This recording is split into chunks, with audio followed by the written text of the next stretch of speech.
Like Silent Hill 2 is like baby's first Silent Hill. You said, well, everyone says it's fun with a friend, and that's literally it. Who talking about they like Resident Evil 5? You're wrong. That game is terrible. It's ass. It's garbage. It's doo-doo. It's that stuff that comes out of your butthole. It's shit. Number 2, it is a garbage game. Stop buying video games on day one. Stop buying them on day one launch, because these games are most likely buggy as all hell. Rockstar does the same thing where you can, like, Steam, you purchase something on Steam, and then you try to open it, and it's like, oh no, you need this other third-party launcher. And it's like, what? And earlier, in Resident Evil 1, where Chris laughs at Wesker, and he's like, Wesker's like, Chris, stop it! Joined by the illustrious, smart, and laid-back Kelsey Fearless. Today. What's up, party people? Yes. I am your favorite friendly neighborhood old man river, Mr. Kennedy. And I am joined once again by the beautiful, laid-back, smart Kelsey Fearless. How are you today? Thanks, Ken. I'm doing well.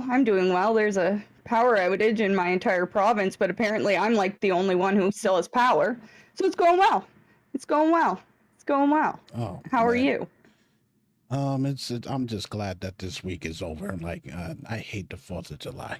Like, not for the significance and the holiday, but I hate the 4th of July because that's when people are just very, very irritating to be around. Oh yeah. It's like people. It's like people forget all of their, their house training and all of that stuff if they have any, and they're like, if you're working nights, you're shit out of luck. You're not gonna get no sleep. Oh God. No. Was there lots of fireworks? Yes, they had a lot of fireworks. They were shooting guns up in the air, revving motorcycles and all of that crap. And I'm just like, bro. Oh God. I'm like, why? But the good news is I only got one left, and that's New Year's. Oh yeah, that's not bad. That ain't New Year's until seems January. even worse. So thank God for that. I hope everybody is doing well today. Welcome to episode 8 of the Hot Takes podcast. We got a lot going on. 8 is crazy. I'm sorry? We're at 8. That's crazy. I said we're at 8. That's crazy. Just think about it when we get to episode 80. Yeah, right? Yes. You're like, damn, yo. And then we get to like 888 and we both got gray hair. Yeah, exactly. Reminiscing over, the PS5 era back in my day. Yeah, my beard will be all gray and silver and junk. I'm your favorite neighborhood beard, bro. Mr. Kennedy. Old Man River, that's so funny. That's such a funny introduction, dude. Yeah, I like to keep it fresh. Nobody ever knows what I'm gonna say. Exactly. Keep them on their toes. Yes. Keep them on their toes. What we got going on today, Ken? Well, first off, I mean, the news today for video games is Shin Megami Tensei 5 was removed from the Nintendo eShop back on June 13th, 2024, ahead of the release of the expanded edition, The Vengeance, which is coming out. Atlas confirmed it on Twitter, saying that all digital versions and the DLC will no longer be available. Now, if you already own the game, then you're all good.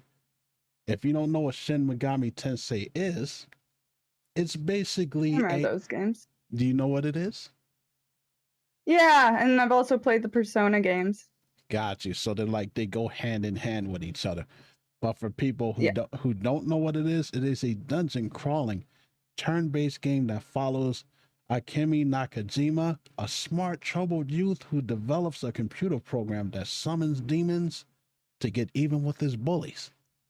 But along the way, his program gets out of control, as a lot of programs do, and the demons start attacking him. So it's an interesting story. But yes, yeah, it is. But they took it out. Yeah, they took that because they're releasing a new edition which has all of that stuff together. So basically they're making you buy the damn game over again with all of the stuff in it. Good Good old Lord. Of course they are. good old cheap bullshit tactics. They're basically That's crazy. hey, you know, we know that you want this game and we know that a lot of y'all already have it. Now, what does that say for people that already have the game? Like, come on. Exactly. Like, Exactly. And that's so scummy. but Like, here, the price is going to go up, isn't it? yeah, they're gonna be selling it at full price because it's Nintendo. You Oh, know, of course. and you know the thing that's even worse, if you if you accidentally delete the game or you get locked out of your account, you don't have access to that game anymore. So you're gonna have to buy it No. again. Yep. It's gone. That's awful. Or That's awful. if you accidentally delete it, you can't re-download it again because they removed it from the store. Really? Wow. Not even Steam does that. That's Yep. actually really scummy. Not even Steam does that. That's all kinds of bullshit. But that's the theme of this show today. We're going to be talking about all of the BS scams, most of the big BS scams that these companies are pulling on us. But we'll get to that in just a second. Embracer, the developer of The Last Alone in the Dark video game, that company has been shut down officially. Yeah. And it's not said if the game sales had anything to do with that. That company has been around since 2007 and it's made games like Magica, Robo Collect, and Kill to Collect. But we can pretty much guess that last Alone in the Dark game didn't do so well at all. Like, yeah, it was probably the last nail in the coffin. Especially if they were like struggling, then it's definitely the last nail in the coffin for them. yeah, but what a way to go out, though. What a way to go out. Right? You bring back a beloved franchise like Alone in the Dark, and that was like your last ditch effort, and then that's what officially put the nail in the coffin. And then that's what they do for you, yeah. I mean, right? Can you imagine if the game was a masterpiece and then they closed it down anyways? Oh God. Yeah, but you never know. You never know. But for something like that, yeah, they absolutely did not make their money then. And that's happening with all, like, I wish we could just like stop at this point with the remakes, especially like the horror game remakes, because aside from Resident Evil, like most of them have a very, very tiny community, right? Like Alone in the Dark, like how many, like I didn't even know it came out.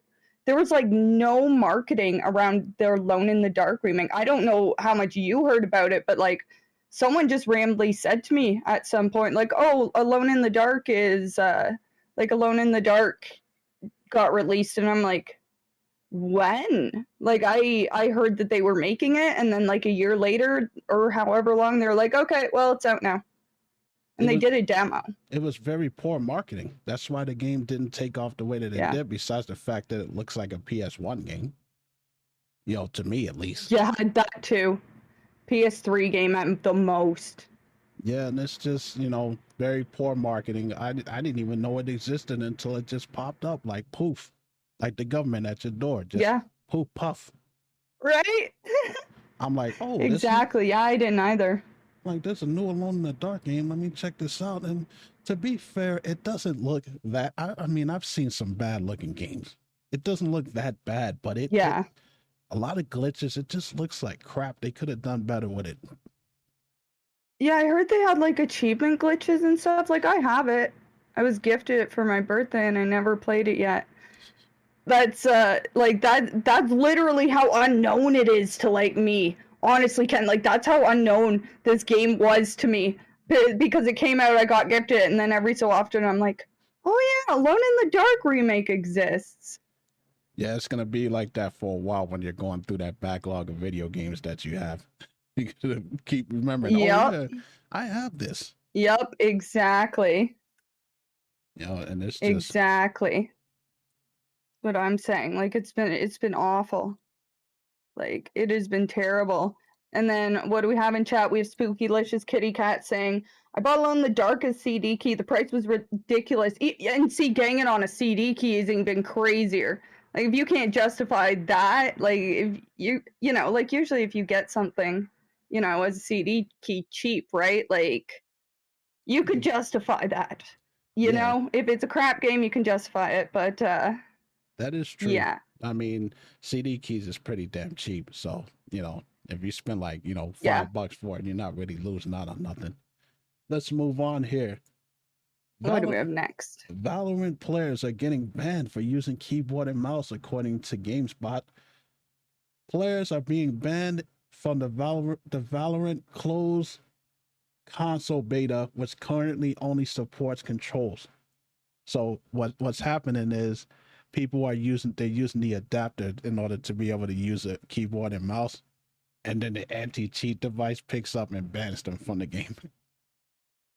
Yeah, and that's legit. I remember when PUBG was like super huge on the mobile version. Like, I knew people who would like have that connected to like one of those small you know, like those laptop or those like tablet keyboards you can get. They would literally have that up there so they could play better. So Yeah. like, I get it. You mean like that? Yeah, and it would just attach to the micro USB from a tablet, and people would be doing that. And you'd have like a huge advantage over anyone who was using literally mobile controls. That's true. I mean, I'm kind of on the fence about this one because I believe if you get a video game, as long as you're not hacking the game and you're not doing stuff to cheat, you should be able to play with either control or mouse and keyboard if you want. I don't think you should be banned for that. But however, if it only supports controllers, if that's what it only supports, and then you're cheating, like, you know, using adapters and stuff, then yeah, I can see why they ban you, because that's unfair to the other players. You know, keyboard and mouse gives you more versatility over a controller, in my personal opinion. So, you know. 100%. But I mean, I get it when it's multiplayer, but like if it was single player, it shouldn't matter. Well, that's like playing Dead by Daylight from PC against someone that's on the Nintendo Switch. It's just not fair. Mm-hmm. And speaking, that's a big issue. On a side speaking note, of the Nintendo Switch. Yeah, on a side note, there, I got a chance to look at Dead by Daylight on the Switch, and I'm not a graphics hound by any means, but it looks like absolute dog shit. Oh my god! Yeah, it's trash, eh? I was like, how does the mobile version look better than the Switch version?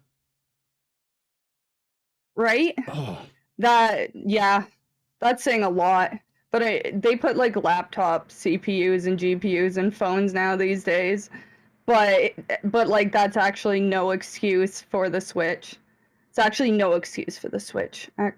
Yeah, that is true. But yes, so if going short, if you're caught using keyboard and mouse, you are gonna get the ban hammer. You are gonna get a swift kick in the ass out of the game of Valorant, and that's it. That's just how it is. So play controller and be fair, man. Yeah. Moving on here, a new Gears of War is on the way. It was revealed at the Xbox Showcase. E-Day, or Emergence Day, takes place before the first Gears of War game and the first Locust attack on the Emerge of Sarah. If you don't know what Gears of War is, it is a action shooter. I'm pretty sure you've seen that style of gameplay in these games that we play. Yeah. All over the place. Yeah. But yes, this one is a prequel before the first Gears of War game, and it's caught my interest because, you know, I love them shooters, and I will give it a try. You know, so let us know, Ken. I will definitely, because if you guys see me play the Aliens Fireteam Elite, Gears of War built the whole genre. Like, there's a lot of games that emulate that game. Yeah. Resident Evil 4, Resident Evil 5, Resident Evil 6. They all get their style of gameplay from Gears of War. That's why, I mean, people can call Resident Evil 5 pretty much Gears of War with Resident Evil characters. That's pretty much what it is. They'd be right, but you can also call Dead Space Resident Evil 4 in space. That is true. I mean, is anybody quite surprised how calmly I mentioned Resident Evil 5 without crapping on it. Yeah, it's turning a new leaf, are we?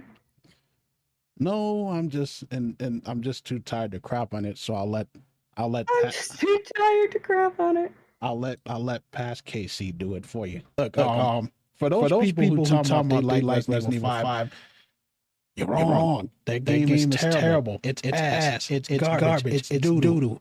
It's that stuff that comes out of your butthole. It's shit. Number two. It is a garbage game. Yes, as past KC said. We're moving on here. Now, speaking of Resident Evil, since we're on that subject, if you have the iPhone 15, Resident Evil 7 and the Resident Evil 2 remake are now on the iPhone 15. So now you can play those games. I don't know how you're going to play those games. Like, can you imagine playing those games? You're going to play them with your phone up against an air conditioner is how you're going to play the game. That too, because that phone is going to be hot, man.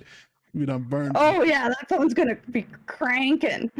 But here's the thing, like, is it going to have control support, or are they going to expect for you to play on mobile controls? Because oh my God. Yeah, I don't know. Yeah. Oh, yeah, the phones get burned. Yeah, they burn up. Yeah, exactly. They do. Like, I think people do the same thing with Genshin. Like, I've seen memes of that. People will put them up to, like, they'll put them up to, like, an air conditioner trying to run it. Just crazy. Just crazy. Have you seen what it looks like? I haven't got the chance to see it, but I know that it's running, and I'm like, well, they're kind of I mean, come on now. They're kind of running these powerhouse games on these phones. Of course, you're gonna need a phone that keeps it cool. You're gonna have to keep it by a fan or keep it in front of an air conditioning. I mean, you know, exactly. You're gonna have to do something. Yeah, exactly. Meow Mix says you can do both. You can pair a controller or use mobile screen controls, which I kind of figured. Oh, that's good.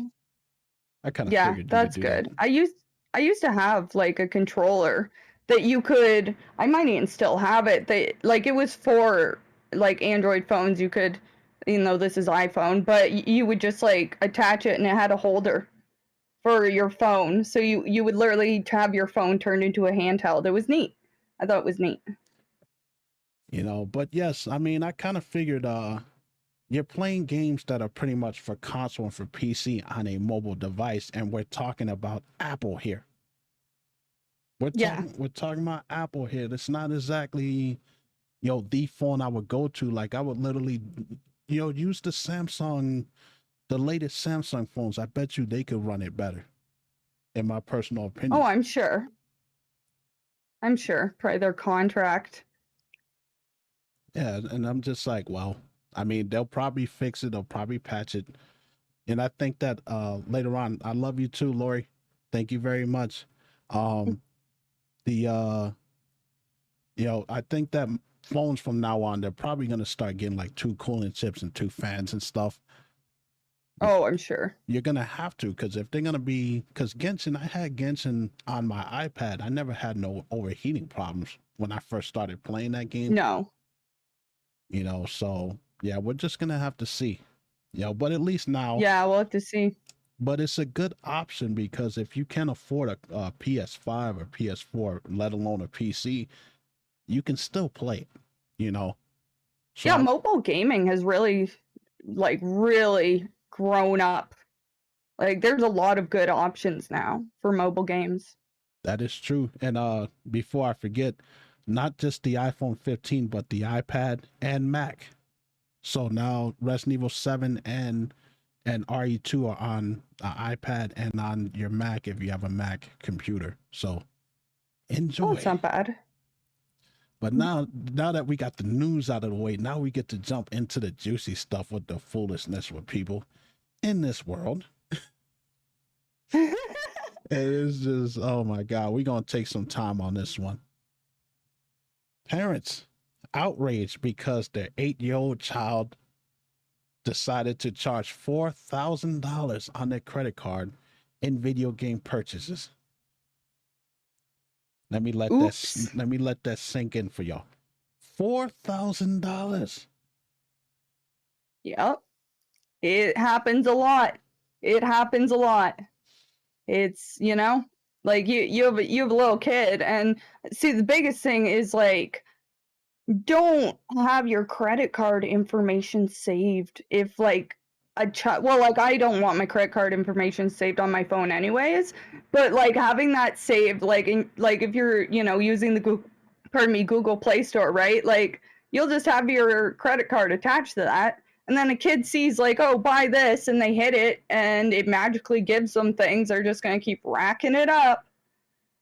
Yeah, and the thing is, it's parents they gotta be smarter than this. And I was talking to my father about this. My father said, why not just get a prepaid card, put a certain amount of money on it, and then link that to your child's account. That way they won't be able to go over anything. They just have that certain amount of money. They can buy whatever they want in the game, and you can control that so that you don't have to come back with no $4,000, $5,000 credit card bill. I think at this point, parents just toss the phone at their kids, though, right? The phone's their babysitter, so I don't even think they actually check. Yeah, I think the kids pretty much run the household these days. It ain't like it used to be. Your parents are running the show. Nope. But this story is just, I try not to laugh, but it's so funny. The excuses that these people make up. It's rough. Parents sharing a warning after their son spends $4,000 playing video games. Parents Michael and Jennifer Ferry are speaking out and sharing warnings to other parents after they learned their 8-year-old son unintentionally racked up a $4,000 bill in charges on their credit card while playing video games. Oh, poor family. Oh, he just didn't know. No. Right? Like, frig, man. No, it's your own ignorance that got you in there. Exactly. And, the father's making excuses talking about, oh, I think sometimes it's confusing what's real money and what's fake money, that the father said. I'm like, are you serious? Kids are not that stupid these days, man. They're smarter than adults. Say. Meow. Yeah, I was about to say, oh, sorry, go ahead. Meow Mix says the risk of convenience, leaving a credit card saved to your accounts. Yep. Yeah. I don't really like, all my stuff got prepaid stuff on it. Like I got prepaid cards attached to everything that I got. That way I could just, if I have a moment of insanity and I want to buy something in Fortnite, I could just throw $10 on there. I don't actually, I have like, my bank gives me like a virtual Visa that I just use for purchasing things online because it's only connected to a bank account.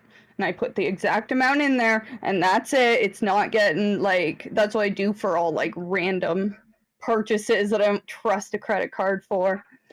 Yeah, it's just, which is good.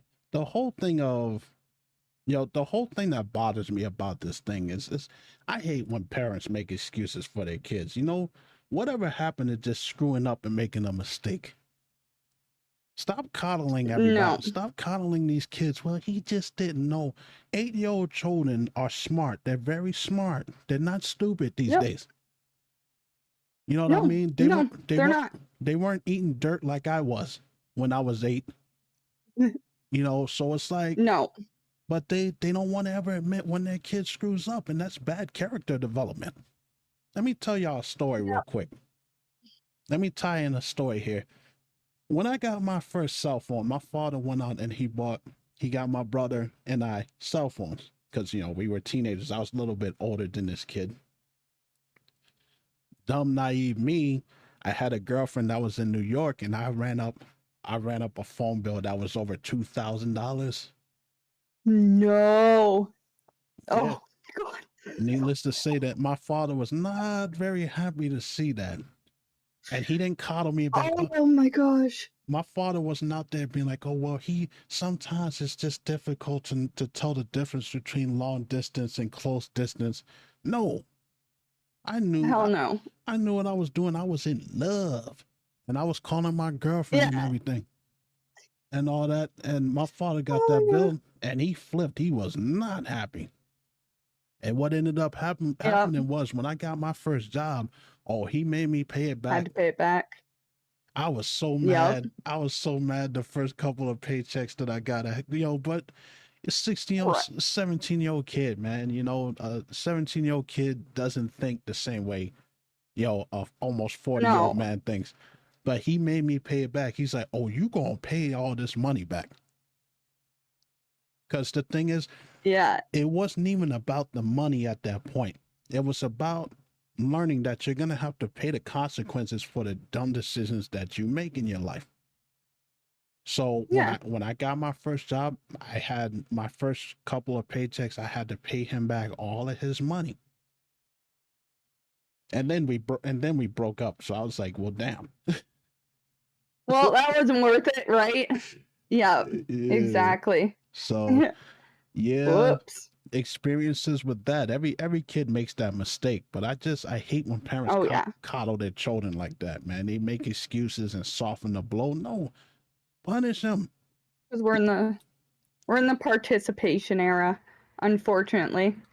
Yeah, you'd be like, oh, I think. you made that mistake. I'm taking away your console, and you're punished. You're not going Yep. out anywhere. Yep. Don't be out here. Well, Yep. he doesn't know. Sometimes it's different to tell the difference between. Man, get the hell out of here with that. Right? You know what? Right? You know That's what I'm saying. And that kid is probably thinking to himself, so if I was able to get away with that, maybe I can push it a little further. I was just thinking that. What else can I get away with? Yes, exactly. Yeah, he could turn into Richie Rich or Dennis the Menace and be charging up, freaking $22,000. Exactly. In Dead by Daylight. It's crazy, man. Yep. Could be worse. You got any stories like that where you ran up something? Oh yeah. I definitely did. I like one with the phone. Actually, the phone was an excellent example. I did the same because I'd be playing online games with people, right? And the first month after I started texting people on my Razor flip phone, the amount of money that I had the same thing got ran up. I can remember when I was a lot more young, I did the whole use my parents' credit card, and I was like, hey, no one will tell I ever spent $3. It was something like that. I was dumbass kid. Now as an adult, reading through my bills and balancing my books, I'm like, I would have noticed that $3 fucking, but I was like, no. But I got in shit for it, right? I got in shit for it, so now I don't do that. So how much is that? How much you ended up charging was $3? Yeah, I probably more than once or twice. It was to buy cosmetics in an online game ages ago though. When you could get a hell of a lot of stuff for $3. But yeah, but I don't know, I was a dumb kid who apparently my thought was the exact same, well, I don't actually see this money, so yeah. But I definitely feel the cell phone one. Yeah, that Razor flip stuff, man, holy crap. That Razor flip phone, that brought me back. Holy crap. That was my first cell phone. I was 14, and my a guy that I was seeing, he got it secondhand for me. And so for the longest time until we actually figured it out, because it was before it was easy to just pop in SIM cards. I would be calling people and my name would be whoever owned the phone before, so it'd be Fred Wilson is calling, and then it's me. Hey, how's it going? Yeah, my first cell phone was that little chocolate bar Nokia phone. And you know what I'm talking about, that little blue phone. Yeah. And the only game that I had on there was Snake. Snake, yes. Snake, or the other one, Brick Breaker. I think Brick Breaker wasn't. I think that was BlackBerry had Brick Breaker. I believe so. Yeah, I can't remember. BlackBerry had that. Folks, I am old. I just extremely dated myself there. You're not that old. The little chocolate bar phones. Yeah, Yeah. but just it's ridiculous how what kids are able to get away with these days. And the good Yeah, thing it's is insane. there is a good news to this story. They actually got refunded the $4,000, which I don't know how the hell that even happened, because credit card companies don't do Credit. that. Yeah, I don't know. They may have though. Yeah, well, They may have just said it was stolen. But then again, I guess I don't know. I wonder how they did that. I mean, either they lied, because once you make a purchase on a credit card, you are stuck with it. It's there. Like, they're not going to give you your money back. Unless you were sold something and you get it and it's like crap product and stuff. Like, you pay for protections on your that's what you pay for, the fees you pay, right, on credit cards is for protection, fraud protection, but I don't see that. Like, I don't see that being a thing. Even if you said it was compromised and they did a chargeback on it, your whole out going out, like, even if that was the route they took, you're out here live and in color. Well, not really live and in color, but you're out here with your own words being printed on news articles and stuff saying what happened. So I don't know how they would have done that. Wait a minute. So you can get a refund back if you get a product that's, you get the product and it's crap? Yeah, like, if you get there's so many reasons you can charge back an account. Like, that's what you pay your credit card company for in fees, is those protections. I mean, you usually have to prove it, but like, yeah, they'll reverse transactions like crazy. So like, if you get something and it's not what's advertised and the person's not, like, you have to go through the avenue as well. Like, you have to show that you have to prove that you've actually you're actually being scammed, right? So I could have gotten my money back for Resident Evil 5 and 6. Yep. Yeah. Oh yeah. Oh crap. Yep. Instead of throwing it in a pond behind the house and then throwing it in a garbage compactor. Yep. Nope. Yeah. Oh boy. This is the joys of. Yes, since we're on the subject of ridiculousness, let's talk about some nut bars out here. Before we get into the story, we have people that just have absolutely no business being on social media or playing video games at all. If you have issues, and I mean serious issues, to where your anger gets so out of control that you want to harm somebody, you should not be playing video games. That's what this story is about. Then I got another story to tack on after that. We got a nut bar that actually was so mad, that was so butthurt, that had no preparation H. He decided that he was going to go fly from New Jersey to Florida, go buy a hammer at a hardware store just to go try to attempt to harm another guy just because he got beat in a video game. So this is actually crazy they did it live. So this is it, folks. This is what we got. This is what humanity has come to. People are crazy, man. Yep. Like, I don't know what. Oh yeah, happens all the time. It's just interesting he went the extra mile. Usually people just call SWAT teams on each other. Yeah, it's crazy. A New York man got so ticked off at an online game, he flew down to Florida in the middle of the night to bash his rival with a hammer, authorities said.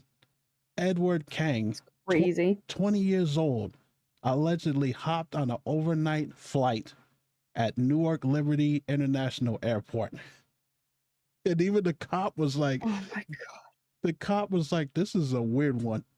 Early Sunday morning, right? He stopped by he got to the hotel at 2:00 a.m. Friday. The next day, he stopped at an Ace Hardware store, Huzzah, and he bought a hammer. And then early Sunday morning, he snuck into his victim's house at Vernadina Beach, which I know where that is. That's down here in Florida. He was dressed in black, wearing a mask, and attacked his rival with a hammer. Oh my God. Now, Like, I'm not. I hope the guy's all right. I'm not laughing at his misfortunes, That's I'm not either. I was just thinking that. but It's just crazy. I can't even. I can't fathom the fact. How can somebody stay that upset? Can somebody hold a grudge that much that they're gonna actually pay for a airline ticket? First off, let's back this up. You're gonna be that mad that you're gonna track down and find out the person where they live, what their information is, then buy a plane ticket, and then go to bed that night. Like go to bed that night. Imagine sleeping with the hammer. Oh wait, didn't have the hammer yet. And Just then dreaming of the hammer. and then the dude goes to Ace Hardware, yo. Like, how would you like to have your hardware store mentioned in a story like that? It's like, oh crap, we screwed up. Right? Right? Oh my god. I'm just trying to picture the dude like on the flight with his arms crossed and his face all crushed up. That's right, I'm gonna get him. I'm gonna get him for that. Right?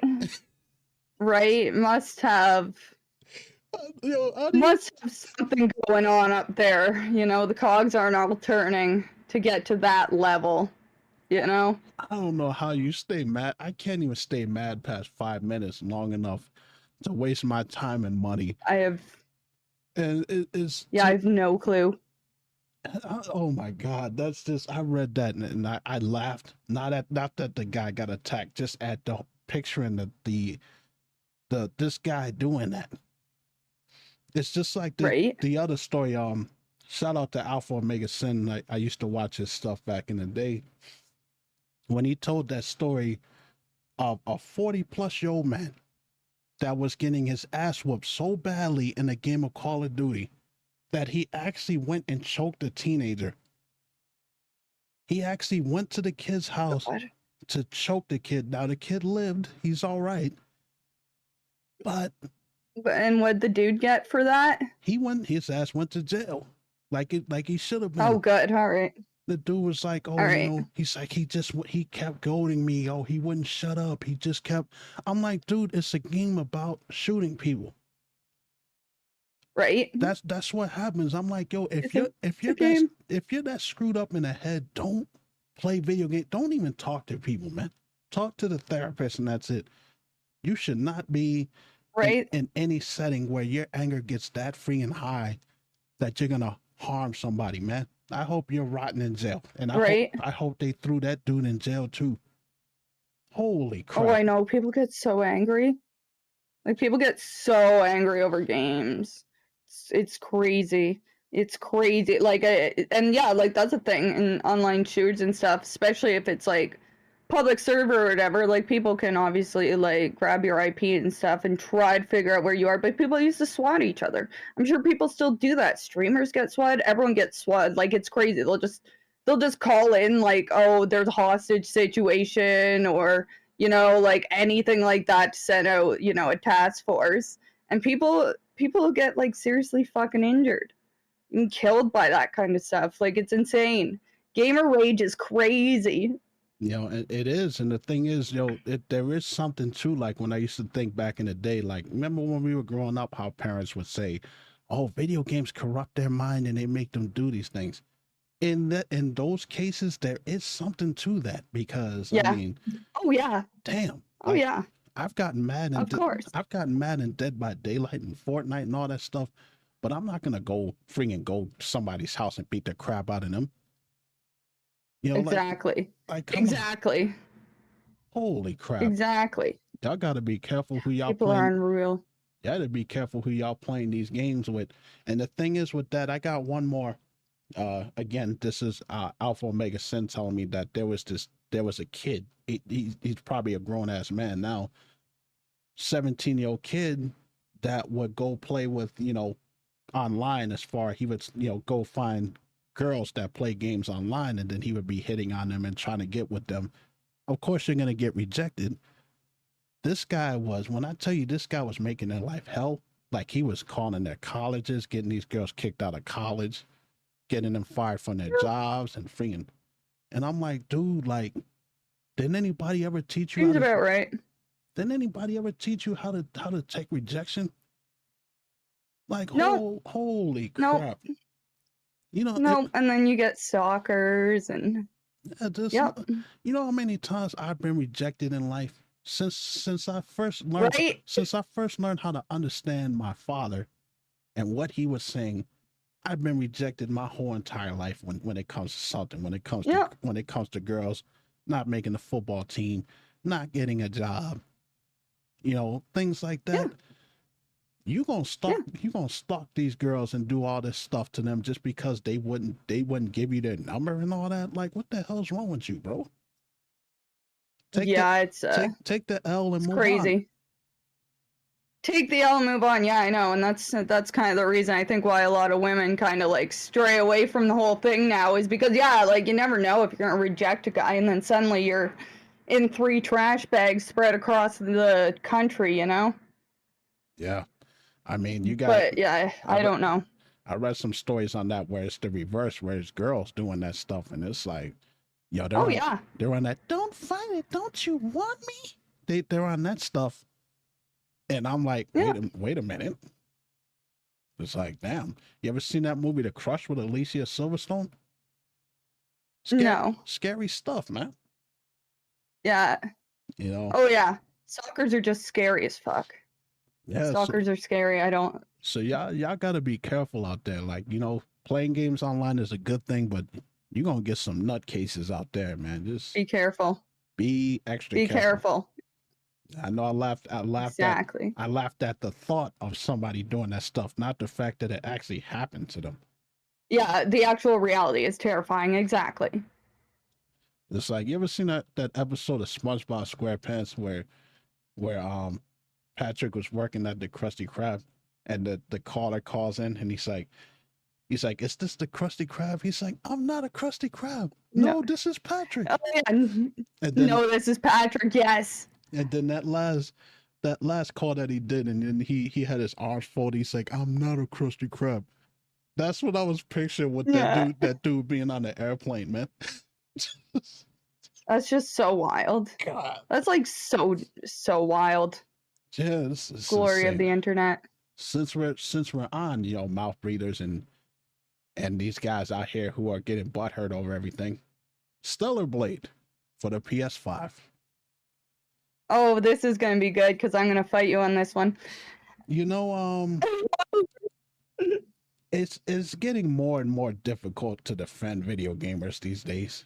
It really is, because we actually have people who got upset, and I can assume that it's guys, because, you know, guys, we got to take the L for that. When Stellar Blade first, you know, when it was first announced, they had like very sexually revealing costumes that you see in a lot of these games that have, you know, females in it. When the game came out, the game had different costumes, so they were less revealing. Do you know that these guys got so upset that they actually started a petition to get the game back to the way that it was? Like, these guys are so butthurt, they're so angry that, oh, I can't see more cleavage, that you're gonna, I can't defend this. I know. I can't defend I know. that. To me, that's and isn't it Sony? Yeah, this is for PlayStation. This is exclusively Yeah, for PlayStation. I was wondering. Yeah, like you know, I'm the same way. I'm like about it, but like censorship is a slippery slope. Just because I want something changed, you know, doesn't mean that suddenly like everything's changed. But do you know why that is? Do you know why Sony does that?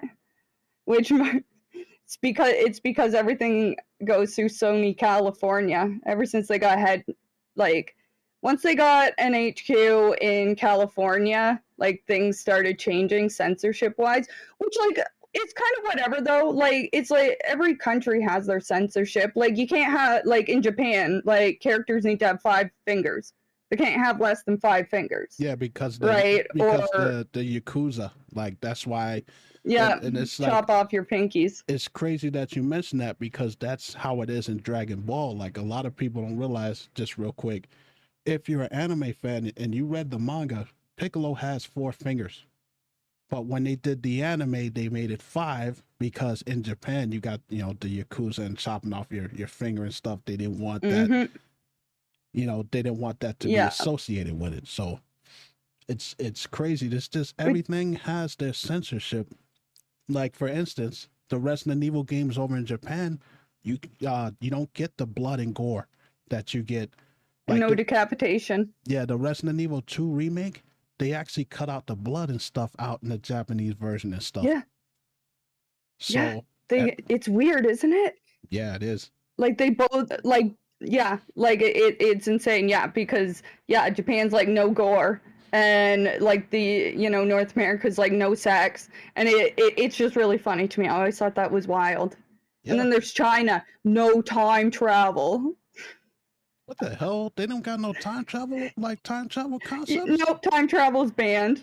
No, time travel is technically banned. There's loopholes, but like it's stuff like that. Yeah, they won't even let you show time travel. Okay. But everything's in China, so. Please tell me in a quick way how the hell that makes any sense. I believe it is dishonorable and may because it's the Communist Party of China, right? So like I think the reason is literally just like it's I can even look it up, but whatever. Okay. Okay. Issue guidelines restricting the production and dissemination of TV shows and movies featuring time travel, saying that these tales lack positive thought and meaning. I don't think you were ever going to get anything rational out of China. That sounds like the crap that they're doing here, like in Florida. Do you know that, off on a quick thing here, the teachers are restricting on what they can teach children here. Like they're not allowed to talk about American history, Black history. They're not allowed to talk about Jewish history and stuff. They're not allowed to talk about gender because, quote unquote, we don't want to offend people. We don't want people's feelings to get hurt. No. And I turn into George Carlin when I hear crap like that. And I'm sorry, Mom and Dad, but I'm like, fuck their feelings. Just because somebody needs to know the truth about stuff. How the hell? Like we gotta stop with this stuff, man. These freaking sensitive ass people out here who can't even take words. Like, come on, man.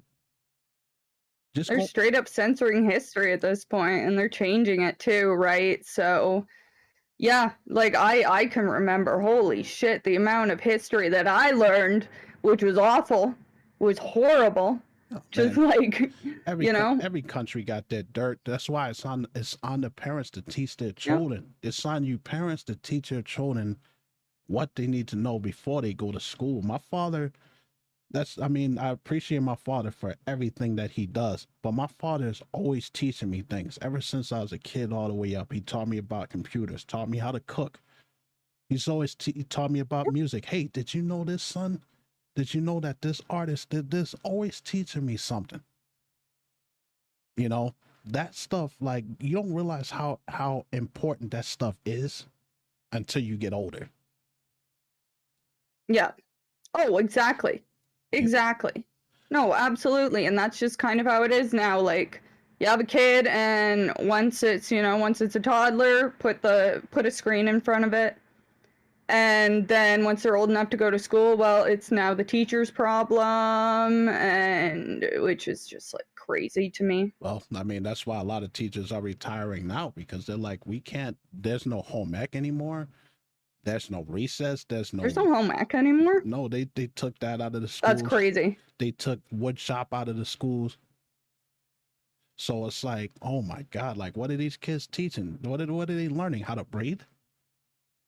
Pretty soon it's going to get to a point where all you got to do to get into college is learn how to breathe and know how to write your name. Yeah, that's crazy. That's crazy. Wait, LL Girl says it's not even when she was in school. Really? Really? Maybe it's because I grew up in like this tiny ass like village, but home ec, wood shop and automotive were like very popular, especially the latter two, because like when you grew up in you know, a farm town, like it was kind of assumed, like might as well teach these kids. Like, oh, and we had metal shop too. We had home ec, metal shop, wood shop, and automotive class. Yeah, That's what we actually had growing up. we had all of that stuff because I think it's important for you to learn, you know, the skills that you need to learn to Yeah. be a productive human being. You Yep. know? But now we don't. Yeah, we don't, and kids are getting dumber by the minute. I hate to say it.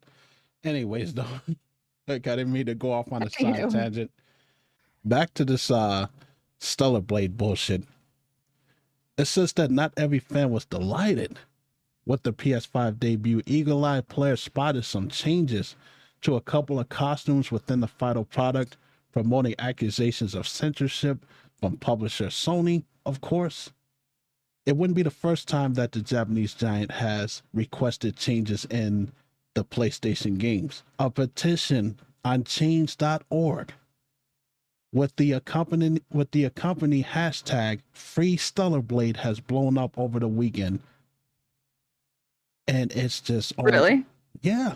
Like they actually created a petition to get these revealing, so she can be more naked, I guess you can say. My thing is, play the damn game. I don't care what she's wearing, as long as she's not naked in the game. Am I enjoying playing the game? That's all I care about. What the hell is wrong with you? Can't defend that. Yeah, I know. There's no defending some bullshit like that. You're gonna get that butt hurt that you're gonna cause an uproar just because you can't see some girl's cleavage. Like, come on, man. Right. It's like, come on, right? now. Like, what are you doing with your life? That's actually in Resident Evil 3. I actually had that, like, for Resident Evil 3, the remake, actually. This was awful. Like, when I was trying to find cute outfits for Jill for mods, and I lost, like, every page I clicked next on for mods, I lost so much faith in humanity. I was like, Jill is a lady. Do not do that to her. And then I found one outfit, and I'm like, oh, okay, this is a cute outfit. And then I was just playing around with it, and I made her dodge, and then I realized, like, oh, okay, this thing actually has a full nude mod underneath it. Like, it was a cute sweater dress, kind of like what Ada wears. But yeah, and I was like, all right, you know what? I'm just never touching this again. Like, y'all need to calm down. It's crazy. Yeah, continue. I gotta put the mic on mute because this idiot with the motorcycle out here. Oh yeah, no worries, no worries. I'll continue, absolutely no problem. Yeah, it just like frig, like it was just it's so weird. It's so weird. Like I totally get it, right? Like I guess, but frig, man, like just enjoy the actual game. All right, just enjoy the actual game. Yeah, and it's not just Resident Evil that they're doing that for. Like they got it for the Tomb Raiders, the Tomb Raider games. If you are a lady in a video game, you have a nude mod somewhere. Because, oh yeah, exactly. And it's like to me, it's like I don't like that stuff like that. Like honestly, I am a man, but I'm also a grown ass man. Yeah, I'm not titillated by seeing a video game girl naked. Like, come on, man. Right. Like I didn't buy the game to see that. I did not buy the game to see that. I want to play the video game. And it's like you're right, because you're going through mods on Nexus mods and you're just seeing, like I said, just naked mods. And even with the guys, they got Leon up there. They got Chris up there. And I'm like, no. Oh yeah. Oh yeah, when I was doing rendering and stuff, I was looking for different characters from Resident Evil to make the renders on Blender. Oh man, I made a mistake looking for Chris Redfield models without a safe, like without a filter on it. I was like, oh man, oh my god, just stuff like that. I was like, oh man. Oh man, I didn't buy Resident Evil 4 to see sausage flying in the wind, dude. Like I don't want to see that stuff. Like, come on, man. Like I didn't get it for that. Thinking this ain't no sausage fest, man. I'm like, yo, people be ruining your damn experience in the game, dude. I know. I'm like, oh man, like people just they love to just try to take stuff and try to ruin it, man. Like Oh yeah. it made me think back to when the first Tomb Raider came out in '96. Remember when they had that alleged nude code? Oh yeah, I was actually thinking about that from the start. Oh yeah. And then didn't they later add it in another game except Lar just exploded? Yeah, they trolled Square Enix. It was called Enix back then before they merged. Because Yeah, it was still Enix. you had Squaresoft and then you had Enix and then they merged to make Square Enix. They had it to it's like you would put the code in, Law would explode, and then you would have to start the game all over again.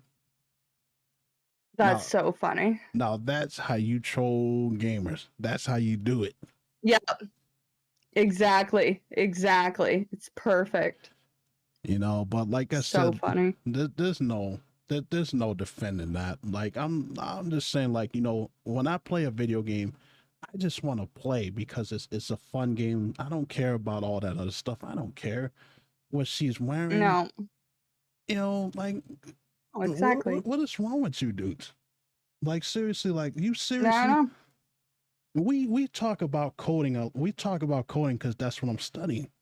You know, I'm studying HTML, CSS, JavaScript, stuff like that. And I tell you how time consuming that is and how difficult it is. The fact that you got people who take the time to create bullshit like that. Right? There's someone out there right now. My virtual titties. You're not going to take away my virtual titties. Like, you know, there's someone out there seething right now over that. Like, just mad. Yeah, also so they can fire off knuckle choking in their living room. Get that reference. Oh man. Awful. And I'm like, Good God. I'm like, you get to an age in life where it's like, you know, come on, grow up, dude. Grow up, man. Yeah. You know, exactly. And it's like, it's stuff like this, you know, when people say that video gamers are like the scum of the earth, it's hard to defend it sometimes when you see bullshit like this. And then people going out and attacking each other with hammers, like freaking we don't have the go ahead. Choking people and stuff just because you got your ass whooped. Exactly. It's like, damn, that's no that's no excuse to go homer somebody just because you got beat. Like, we don't have the best represent. I'm just trying to picture that. Like, so you're mad on the whole entire thing. Like, do you just go and knock on the dude's door, knock on the kid's door, and then when the kid comes, you just, why you little? I told you not to freaking like, right? On, like, oh my god, dude, it's crazy. We people are unhinged. We got some dumbass people. That's coming from me. We got some dumbass people. You know what's bad when I'm calling people crazy? Like people, yeah, it's wild. It's wild. I can't imagine why a game would make you that angry. Yeah, these people are so crazy. Even Kanye West was like, "Whoa, what the hell?" Even he's all messed up, man. Yeah. But yeah. So if you, and the funny thing is, you know that there were people that probably signed that petition. You know that there were people that freaking put that thing out. Absolutely. Probably going to streamers and stuff, and probably going to big YouTubers and be like, "Hey, can you promote this petition?" Because I listen to the Solid Monster, which is my favorite wrestling podcaster, and people pepper him with that stuff sometimes. Just some of the dumbest crap. Hey, can you promote this petition to some stupid crap? He's like, man, if you don't get up out of here. Not promoting that stuff. People need to grow up, man. Get out of the house. Right. Go meet some people. Go actually see real women in the world. So you won't have to worry on polygon boobs and all that stuff bouncing around in your house. Polygons. Yep. Ooh. It's tall order sometimes. Yeah. Craziness, folks. Craziness. Exactly. You know, but let's move on here. Yeah. You know. Oh my god, man. Oh man. Oh my god, dude. I would really having this conversation. The fact Like that we need to like the fact that we even need to talk about stuff like this is just it's melting my brain. Like seriously, like my brain is like a bowl of Captain Crunch up there right now. I know, right? That's so funny. Yeah. Now So that funny. we moved past the craziness, folks. Now we can talk about what the video game companies are doing to us and screwing us over and all of that, all of that glorious stuff. While they smile in your face while doing As they it. tend to. Yeah, and they smile in your face while they do it too. We just want to do what's best for the fan base while we're screwing them up a mountain and down the other side. Yeah. Right? Exactly. Good old stuff. So I want to talk about the Elden Ring, the new Elden Ring DLC that they just came out with. And they didn't think people that wouldn't notice this stuff. Now, it's cool that you come out with a DLC. It's cool that you come out with a DLC, but when you have bullshit criteria like this, like what were they thinking? Like they came out with the Shadow of Erdtree. But do you know that if you don't beat 2 optional bosses, they gave the players 2 weeks to do this. When they first announced it, if you don't beat 2 optional bosses, you can't access this DLC. You can't. Even though you bought it, which is crazy, just crazy. Not only did they tell you, but it was kind of like they just nonchalantly just didn't care. Like players have 2 weeks. They have 2 weeks to complete this, so you can do that. Why would you do that? Like, why would you turn half of your fan base off? That's interesting. They want right, like that is. Go ahead. I'm quite sorry. No, it's okay. It's just like I don't know, having a herd like that, but at the same time, like technically that has been done before. It's like when like MMOs were bad for it.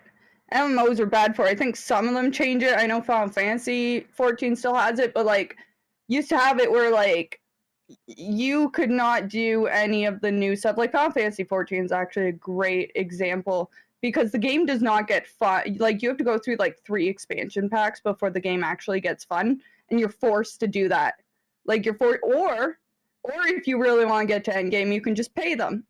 You can just pay them to skip. But like I think I feel like having those kinds of like gates up to experience a game like that is crazy.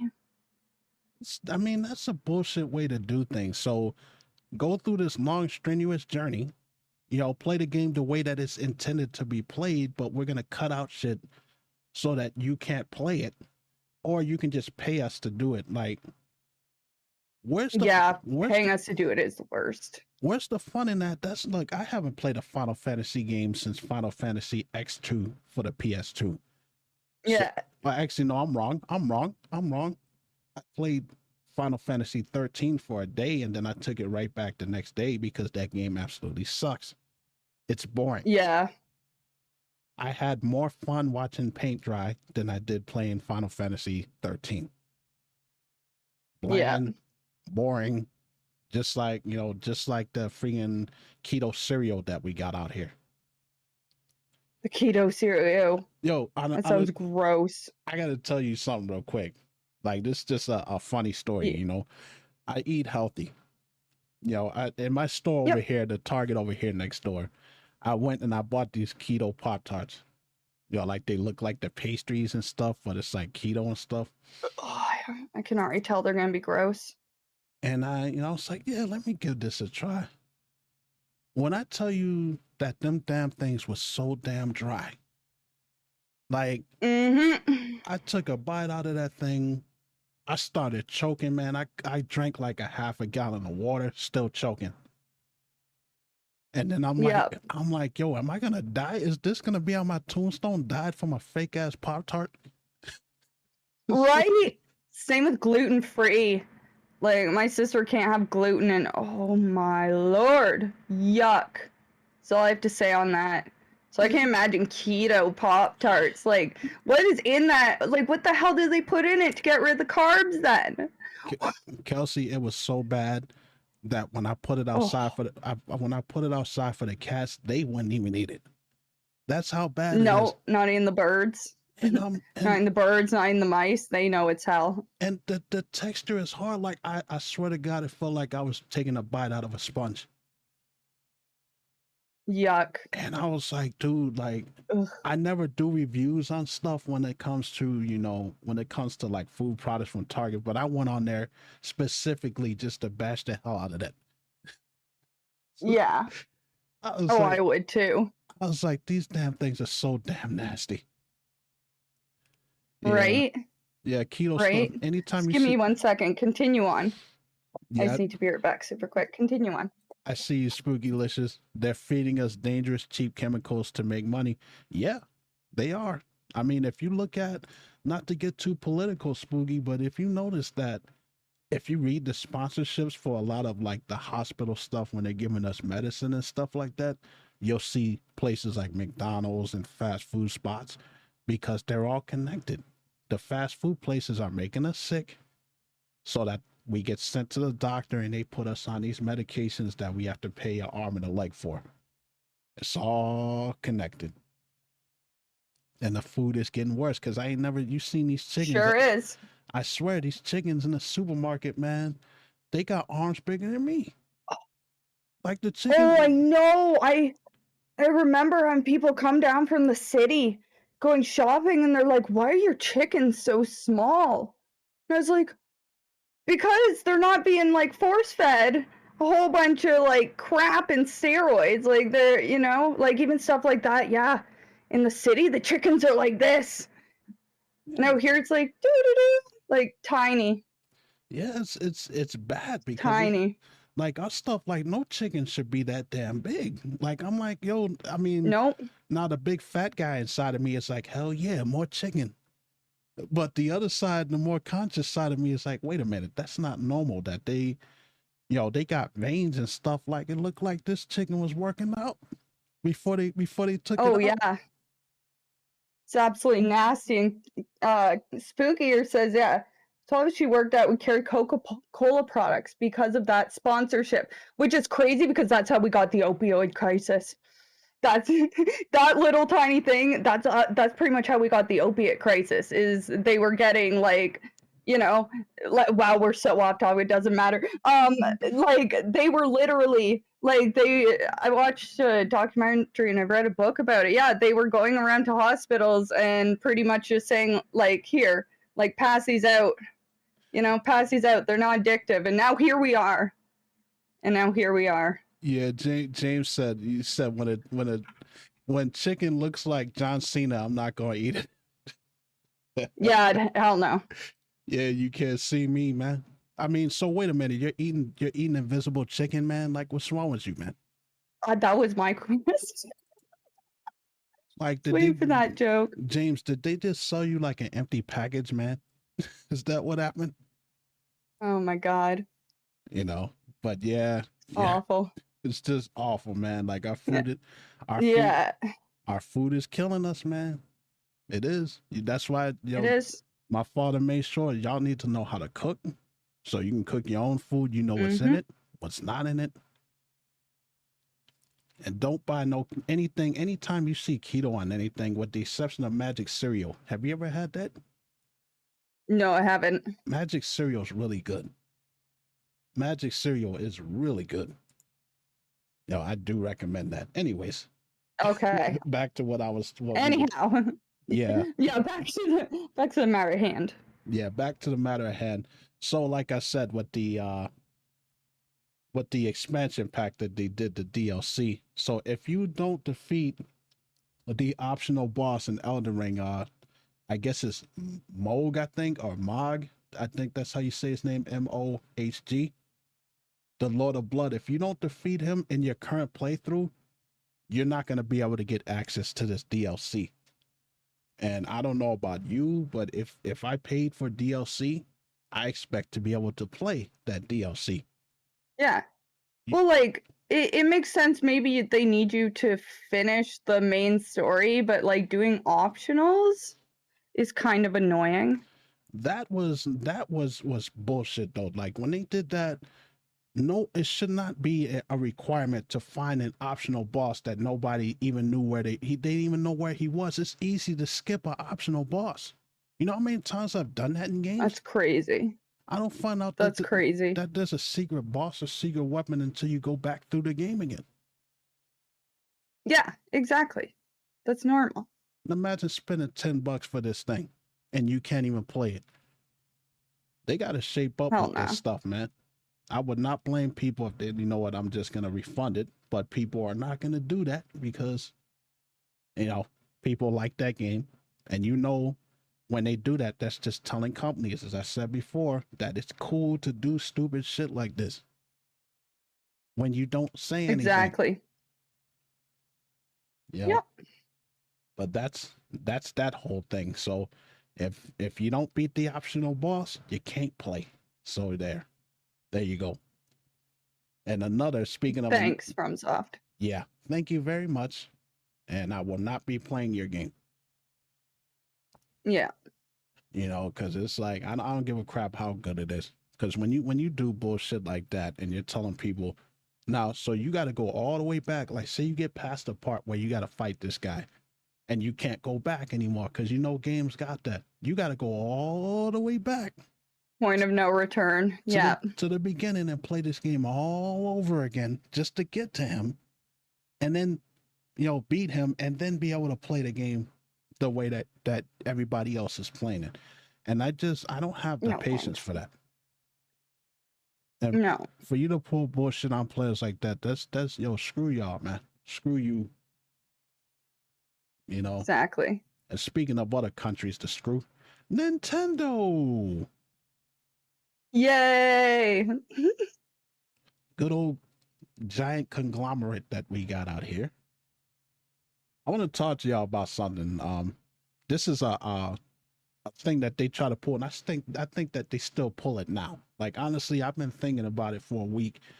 I'm like, I wonder if Nintendo still does this now, you know, because you have the online service and stuff. But Nintendo back in the day was doing price fixing. For those of y'all who don't know what that is, they were going to stores and basically threatening them to keep their products at full price. Otherwise, they were not going to be selling Nintendo products in the store. And this was back. Yeah, Steam got into shit for that, I think, recently. So it still really? happens. So they're still doing that crap now. Well, what they did was they were making developers sign a contract that says that you can't sell your product cheaper on any other platform. So pretty much. That's BS. Because you're screwing the customers in that. And Nintendo got into hot water. They got into hot water for that, and they got punished. But I mean, was it really worth what they actually gave us? Now, this took place in 1991 when they got taken to court because those companies were tired of Nintendo, you know, strong arming them. And that's not the first time that Nintendo ever did that, because Nintendo always does that. Remember when I told you guys Nintendo's like 100 years old. Yeah. Remember when I told you guys that We've got a lot. Remember when I told you guys that story about when Nintendo was looking to get a CD attachment for the Super Nintendo.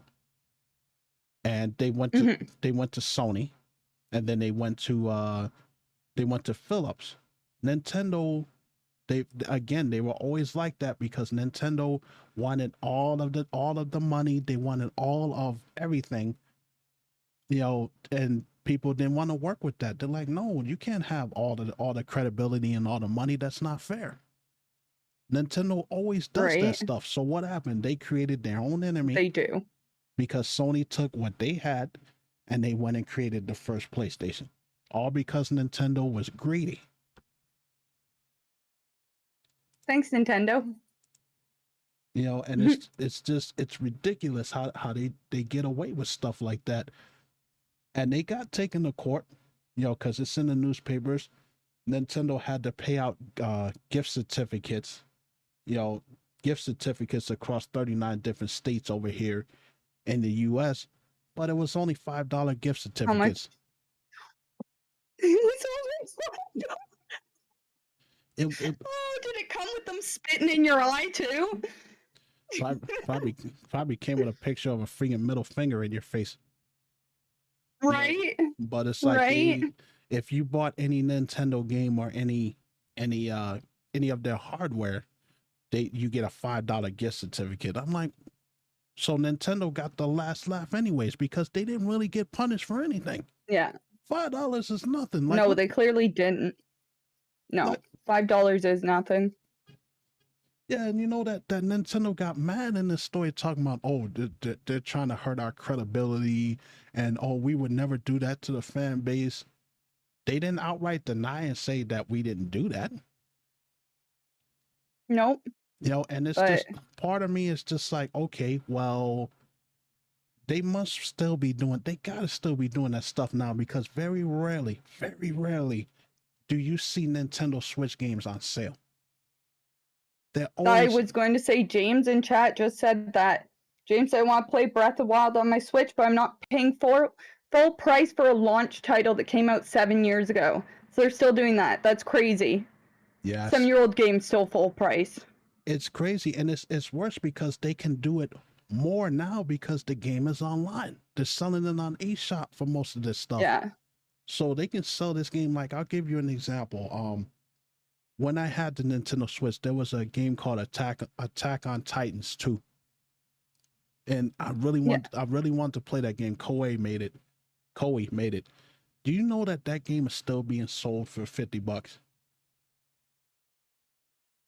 Really? And it's still being sold for $60 on Steam. That's and I'm like, way to go, Bandai Namco. I'm going to Google something. I'm just going to keep going. And I'm like, but yeah, that's like insane. And I told myself then when I had the Switch, I'm like, I'm not paying full price for that. I'm like, I wouldn't be. And I'm like, yo, I think that these companies are still doing that stuff where they're forcing, instead of going to the physical stores, they're going to these websites and telling them, hey, you're gonna sell our products for full price, or we're gonna take our products off your store. I guarantee they're doing that. Yeah. And if I'm sure they still are. And it's like, and the people who end up getting screwed in this is the consumer, us, because we're the ones, people don't want to pay full price for these games that are that old. No, I wouldn't. You don't want for something that old. I wouldn't want to. And then it's like, okay, so we're not going to pay for that. If the stores don't follow what these companies say, then they take it off the store. So then we still get screwed because we don't get access to that game unless you go through third party. Exactly. And I'm like, it's crazy. What purpose does this serve? That's my thing. Like, I'm trying to figure out what purpose does this serve? Losing money like that. They must not like money because they do a whole bunch of dumb crap that requires them to Or they just have like an insane amount of fuck you money at this point. They must. That must be the other part. Like they probably make more off this than what they would have to pay in fines. Yeah, that's true. And you know what? Because there's always going to be, again, I keep bringing it up, there's always going to be the fan base that are going to keep supporting these guys no matter what. Nintendo could break into your house. Yep. They could break into your house, eat all the food in there, and freaking shoot everybody. And you would still have somebody, and attack you with a hammer. Yeah, or choke you. Either one. And you still have fans that would still be like, oh, Nintendo. They would still support these guys, man. I'm like, I don't get it. I don't. Like, you're supposed to be, I always thought growing up that you're supposed to peddle your wares to get our interest to buy your product. Now I think that these companies make so much money, they just don't care. They don't care anymore. Oh no, of course not. They give us half-baked remakes like Resident Evil 3. And it's just like, oh well, you're just gonna take it, Yep.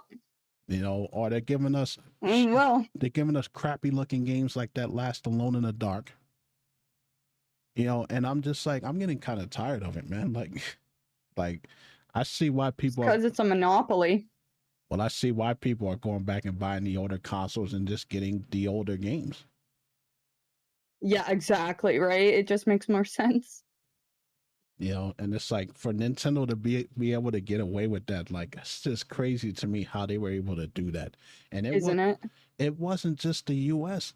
They did it to every country. They did it in the UK. They did it over there in Japan. And the UK and Japan and Canada, y'all got it worse. Because Oh yeah. y'all games cost way more than ours does here. Oh yeah. Oh yeah. Oh, trust me, I know. I know, trust me, don't worry. If I want the Silent Hill 2 remake, it's gonna be $90. $90 for that game that doesn't even look like it's worth that. Full price games here now, like full price AAA games here now cost about $100, yeah. That, you know, Around that. that's crazy. And in Australia, it's like $120 for a game. Yeah, yeah. Australia and Canada kind of have like the same economical issues right now. So yeah, which is crazy. Just crazy because I remember being young and someone being like, "Oh, minimum wage is like $24 or something an hour in Australia." And I was like, "What?" And now minimum wage here is like $18. And I was like, "You know what? Oh, it's fine." It's Like ridiculous. crazy. I mean, so the console. So how much does the average console cost for you guys up there? Like, let's say, you know, you went crazy and you wanted to buy buy an Xbox Series X or PS5. How much is the price up there for that? What's the current price for a PS5?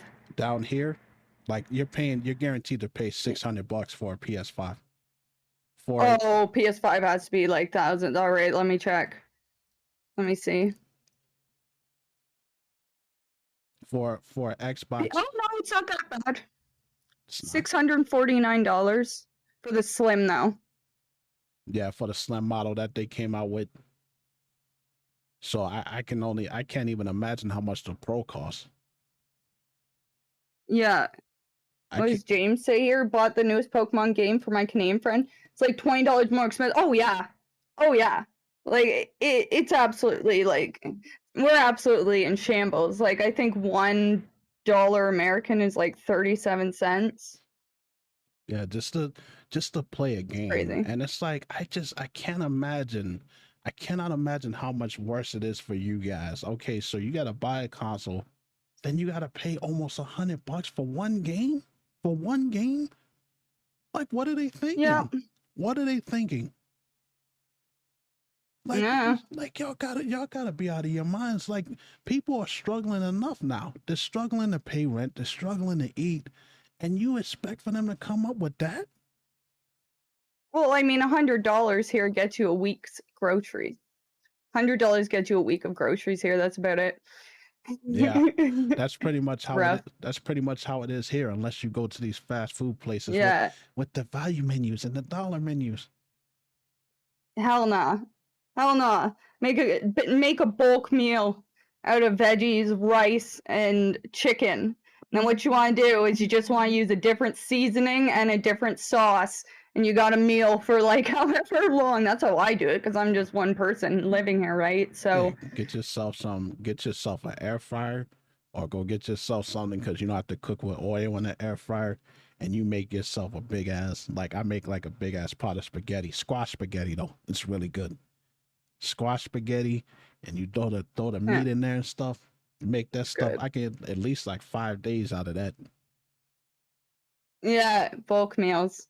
You know, so it's like I could not picture myself buying a game for $100. I can't do it. No, I don't want to. Does it ever go on sale? I don't want to. Yeah. You know, I just don't. so you're better off. You're better off saying, hey, you know, like when I gifted you those things, the games that I gifted you for your birthday, them things were dirt cheap here for me. So And it was that like, doesn't matter. no, I'm Price just, tag doesn't matter. no, I'm not saying that. You know, I'm just saying that, you know, that's how much games like that should cost when they get that old. Oh yeah, I actually remember someone saying, what did they say? They were like asking me about this game, and they're like it's 37 cents or whatever in their country, and I'm like, really? Because $3 here. Yeah, the Dead Space, just using Dead Space for an example, Dead Space is like $2.39 here. So Yeah, I'm like, it's crazy. I'm like, you know, I bought, honestly, I went on a Tomb Raider sale here. I bought four, I think, let's see, Tomb Raider Legends Anniversary. I bought 6 Tomb Raider games for like $15. Yeah, And I was like, hell that's yes. it's like with Resident Evil. I got Resident Evil 2, 3, 7, and 8 for under $20 total. James, you better be careful what you wish for, man. Because if it turns out that that game is crap, I am going to bring this back up the next time you're here. I'll be like, didn't James... Well, thank God Steam lets you play for 2 hours before refunding. Yeah, because I was like, yo... I'll know in the first 2 hours. If this game turns out to be bad, I'm going to be like, hey, didn't James pay full price for this? Yeah. It's awful. Yes, folks, it's getting bad out here. And I think that these companies know that people want this stuff. They know that people are struggling, but you know, they're just gonna do whatever they gotta do. You know, and it's gonna get to a point where nobody's happy because these companies are not gonna be making money because people can't afford it. The players are not gonna be happy because they can't play the new video games anymore. So what does this serve? Like, what purpose does this serve? The almighty dollar. Yeah. You know, the gold standard, that's what she serves. Yeah, well, the American dollar, a cheese sandwich is worth more than that these days. You know, so it's like, it's ridiculous. Anyways, though, yeah, Nintendo, and that's funny because 1991, you know when that case went into, when they went into that case, you know what the date was? What? April 11th, 1991. So yours truly just turned 4 years old that day. Oh, yeah. That's so funny. I was still a concept. I was still 2 years off from the concept of Kelsey being realized. Yeah, and it was just a few months before I got my first Nintendo. I told y'all that story about, you know, my father doing that. Yeah. So that's just crazy to read that they were doing that stuff. And that's the funny thing is, that's not the only time that they got caught with that, because 2008 they got taken back to court for doing the same thing again. Nintendo strong arming GameStop and video and mom and pop shops, and they got taken to court again, and they had to pay out money to the players again. This time it was $10. Huzzah! Right? Yay! $10! Yay! Hooray! I'm sure that would do good in my car. You know, but... Right? I was literally going to say, you step outside your door 2 steps and you've already spent $10 at this rate. Yeah, I think that's how life is going to be in the future, though. Like, it's going to be like one big video game where you have, oh, do you want to take a shower? You want to take a shower? In order for the water to come on, you must pay $5. Oh, do you want gross? Oh, do you want to eat this food? You want to open the refrigerator? You must pay DLC to open the refrigerator. Right? Yeah, they're gonna. Don't be surprised when they start designing. They start designing electronics that make us do that. Right. Oh, we will. Yeah, we will. They're gonna be like, "Oh, you want to use this makeup, Kelsey? You must pay $10." Well, now here I am. I'm like, okay, well, see, and you can joke and be like, nah, that's useless, and that's something that you actually like have fun with and enjoy. And now I'm like, yeah, I'm gonna tell you. Well, and that's how they get us. Yeah, with video games. See? I'm gonna tell you like this: if it does end up like Crazy. that, and they back, yo, Kennedy, in order for you to use this beard oil, you must pay $5. I'm going to Ace Hardware and I'm gonna buy a hammer. The hammer.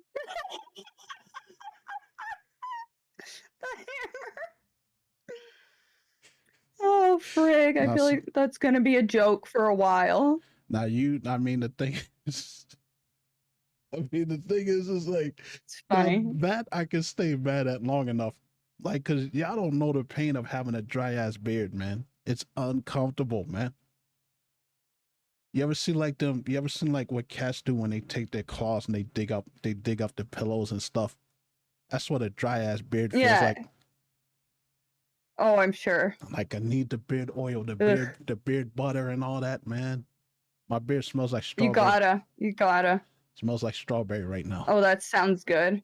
No, I get that. I use like 4 or 5 different products in my hair because otherwise my hair is going to be out to here. I'm going to literally have like this is my hair actually tamed and styled. If not, it's going to be out to here. So I get that. I get that. All you need is just like a fan, and then you just have like the illustrious hair blowing in the wind, and you're doing like that slow motion thing, shaking your head. I love that I love that. I do that when when I walk outside and it's windy.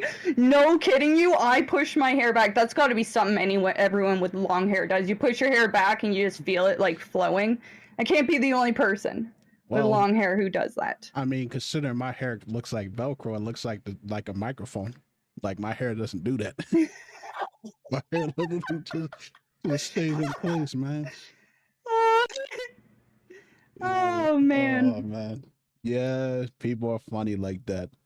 But yeah, Nintendo got in trouble with that in 2008, so I wouldn't even be surprised if they're still doing that now. If they're still Oh, I'm sure.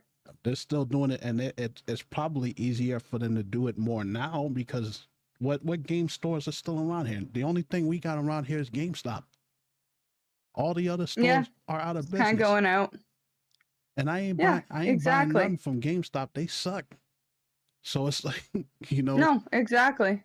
So yeah, I'm going to be talking about that in a bit, actually. Yeah, because like even game stores suck. Yeah, I mean the thing is, they're still selling stuff for full price online. Like if you go on, if you go on GameStop online, they got Xbox One games that are still being sold for $40-$50. That someone traded in and got $10 for. Yeah, $5, and then they turn around and put it on sale. Like, damn, it's like you can't go nowhere without somebody screwing you, man. It's crazy. Exactly. Yep. Exactly. And it's God.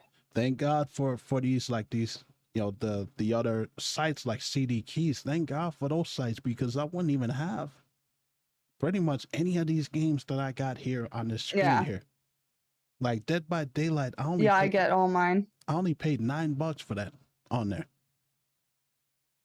You know, yeah, it's a good deal, isn't it? Yes, it is. It's better than paying $125.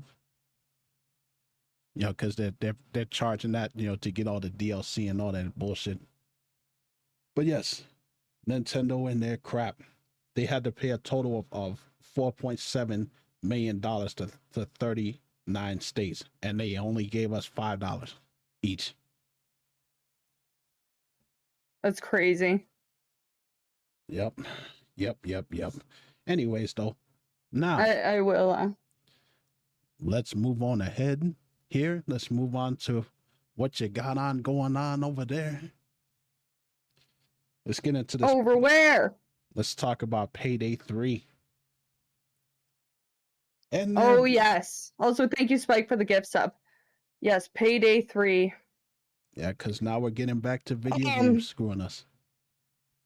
Yeah, which is amazing about okay, you know what's funny about Payday 3? Like, I know it's still like no, people aren't adopting it. People are still playing the second one, but this was something that's getting me off into one of my starting rants. So like one thing is, and this is just like common, it's just another string in them. So Payday's doing what? They now doing a solo offline mode, a beta for it, right? Like a solo mode.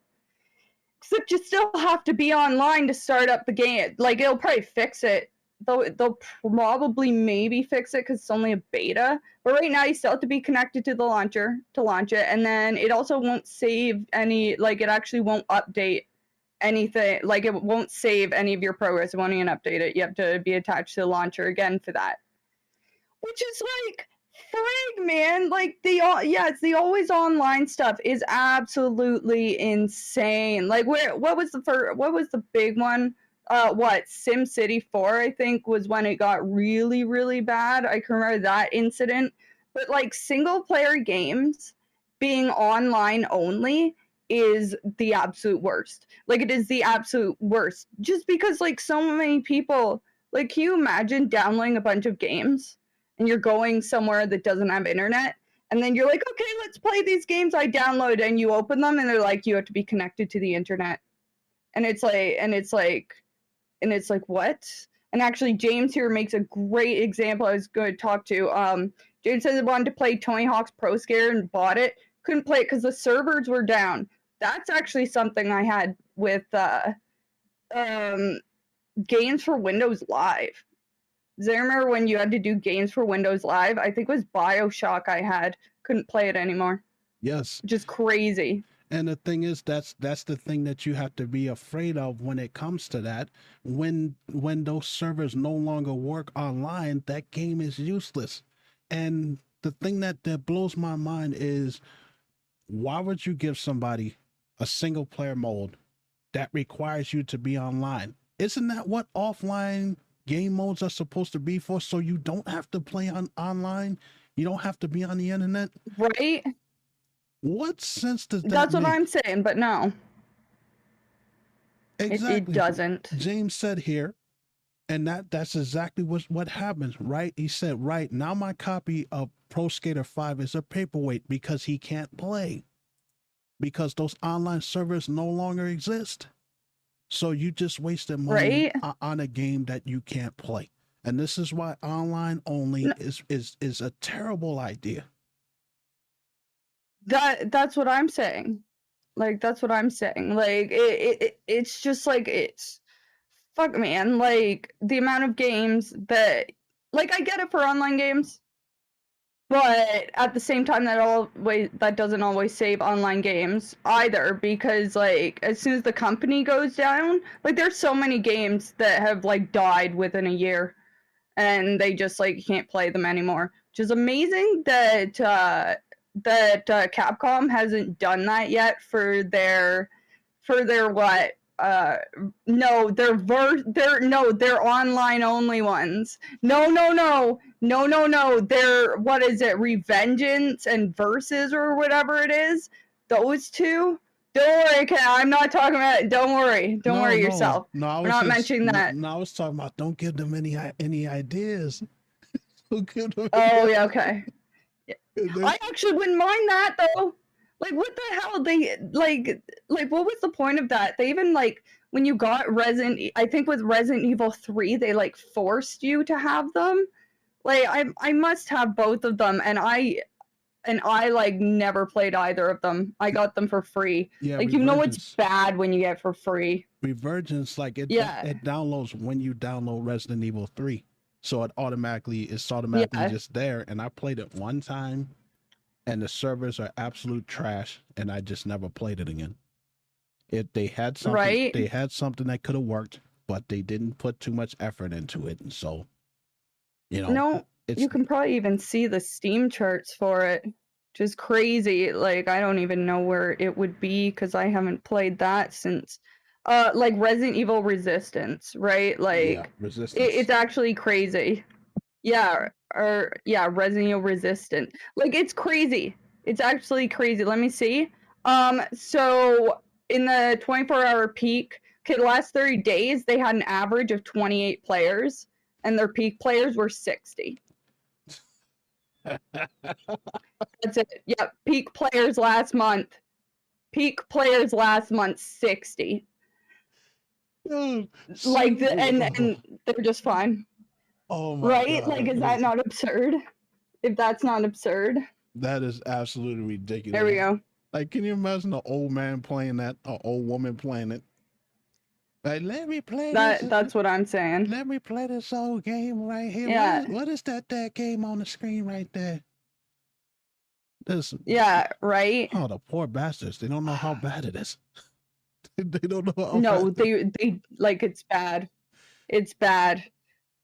Yeah. It's man. I wish It's crazy. It's crazy. I wish somebody would tell Capcom that some old man with glasses so damn thick that he can see into the future is the only one playing your video games.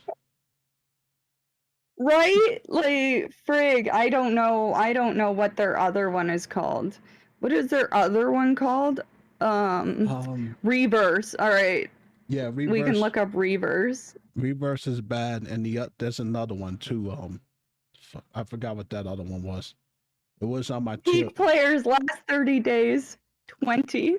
Jeez. Reverse has had 20 people peak, an average of 8 players. So there's like, and it seems to only be like an average of 7 to 8 players. That's crazy. That's absolutely crazy. I'm not surprised by that. Oh my god. Because I played both of them, and when I tell you they didn't put no effort into those, they didn't put no effort into it at all. And then there's a third one that they had too. I forgot what it was called. Umbrella Corps. There's another one. That's an online only shooter that literally failed. They had to shut it down like 5 months after its release. That's how bad it was.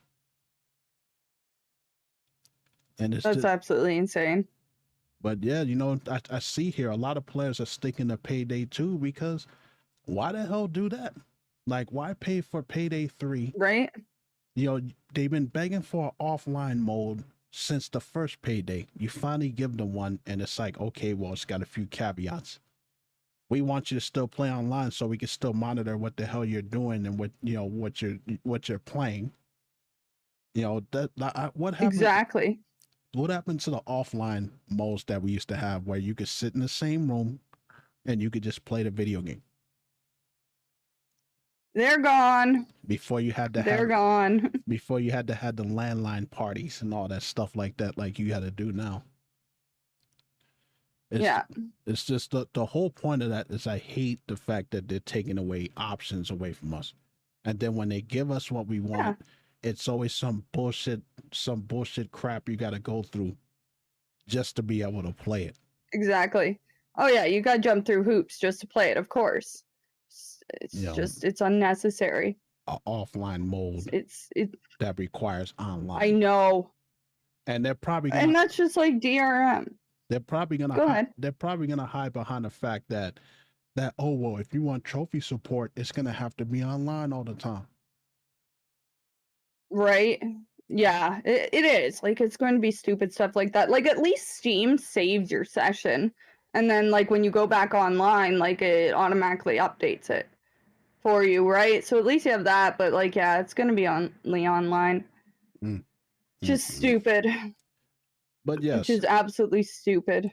You were saying, I know you were moving on to the next one. Oh, yeah. No, it just fits in because it's a type of... copy protection, right? It's a type of DRM, which like this is a heated issue for me because if you've ever played a game that has like Denuvo on it, I forget what it was before, Secure ROM, I think it was, or what was that other one? Whoops, sorry, hit my mic. Star Force, I think it's Star Force was the one copy protect. I think it's called Star Force, and like it's absolutely amazing that pirating games gives you a much better experience half the time than actually pirating the game. Like I believe that half of the reason why Dead Space is shitty on my computer, aside from it being like already badly optimized, but like I think half of it also has to be with Denuvo. Like, you get Denuvo stutters, because a lot of times what happens with, like, the built-in DRM, digital rights management, is, like, some of them just do checks at the start of the game, which is what they traditionally did. Like, back when you had physical carts, like, most of them would just run a check at the very beginning, and then what usually people would do is you'd get, like, a modded console that went across, right? I'm sure everyone had like an EverDrive. I used to have an EverDrive, which gave me like every single like NES game, like all that kind of stuff. But yeah, with Dead Space, like I am going to do that. I am literally going to pirate the Dead Space remake just to see, which is crazy. Which is crazy. I haven't pirated stuff since I was like a teenager, so that's like crazy. But it's just like half the time you get a better deal. Like you get a better performance. I actually have one example which is crazy. Rockstar is really bad for this. And Rockstar actually, like, I forget how many games. I know they had it in Manhunt. Manhunt, I don't know if they even fixed this. Manhunt is actually unplayable on Steam. Why? Because they like Sony had, or not Sony, Rockstar put it in and then they like were cheap on the copy protection. I think they even used like cracked files. I can't remember. But basically what was happening is for like 10 years, you could buy Manhunt on Steam. It wouldn't work because their copy protection forces you to have glitches that eventually make the game unwinnable. So like literally that's one of those points where you can buy a game like and it just won't work. Like it just won't work. I think I remember reading up on that, so basically because they were too damn cheap to keep up with the copyright stuff, that you basically just get what you get, whatever they put on Steam. Do you think that's what's happened with the Silent Hill Homecoming? I'm not sure. Well, like Homecoming's just been abandoned. That's the problem with that, and I think that's also the problem with Dead Space. It's a problem with a lot of them. They just get abandoned. Like they never get updated.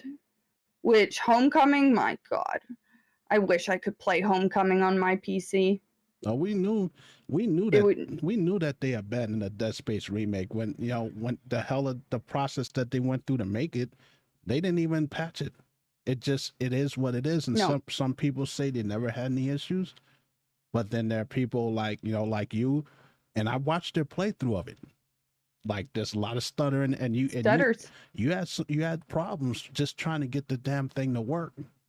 Like you had to do a whole bunch of jump through hoops, just like we were just talking about, just to get the game to work.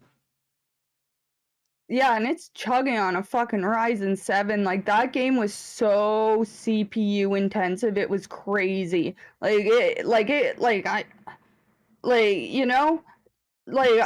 don't have a shitty computer, so like that blew my mind when I could play every other like AAA release around that. Like Resident Evil 4 remake. Resident Evil 4 remake ran like butter. Yeah. Right, but maybe that's the Frostbite engine. I know the Reach engine is really well optimized. Yeah, I had no issues with any of these games that I have. Even a game like the Division 2. The Division 2, I mean, it takes up a lot of space. Like it takes a lot of power to run that game.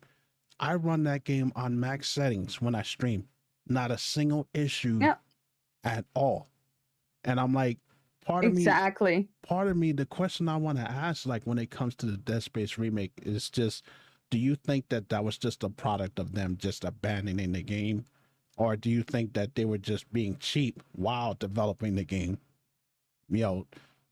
That's the question that I want to ask, because probably both. I know the Frostbite engine is kind of janky.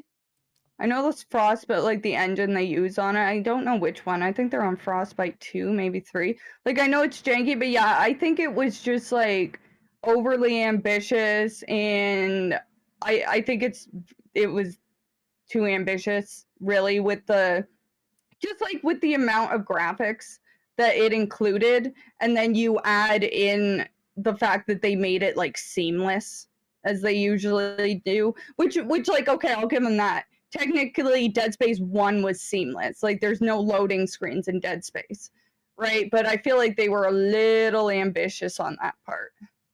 Yeah, that worries me, because so I don't know.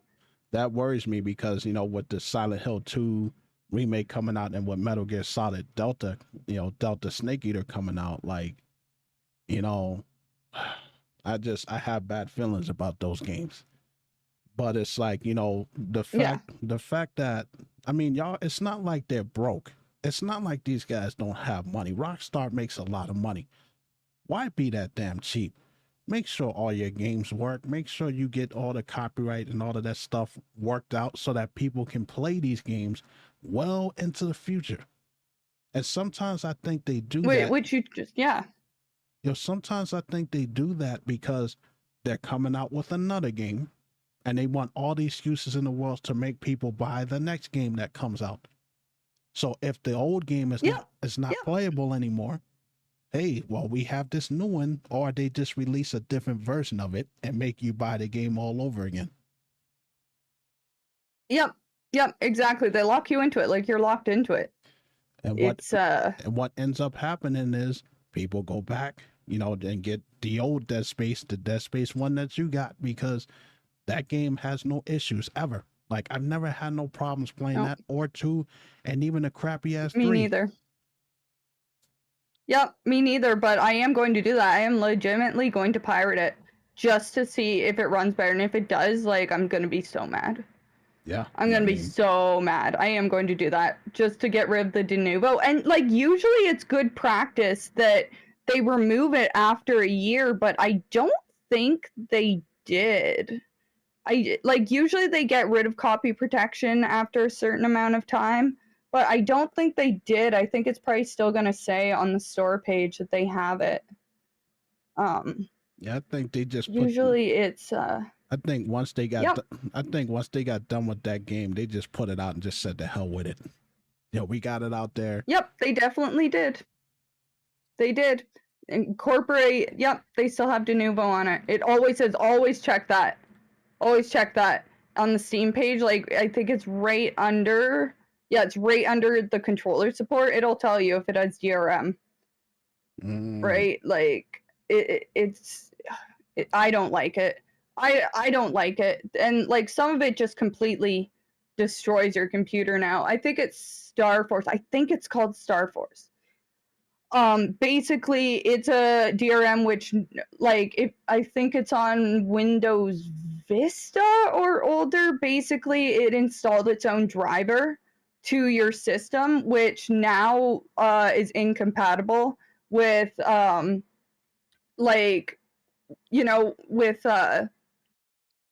think it was incompatible with the drivers. Like, it installed its own driver, and then it would completely, like, mess up your computer.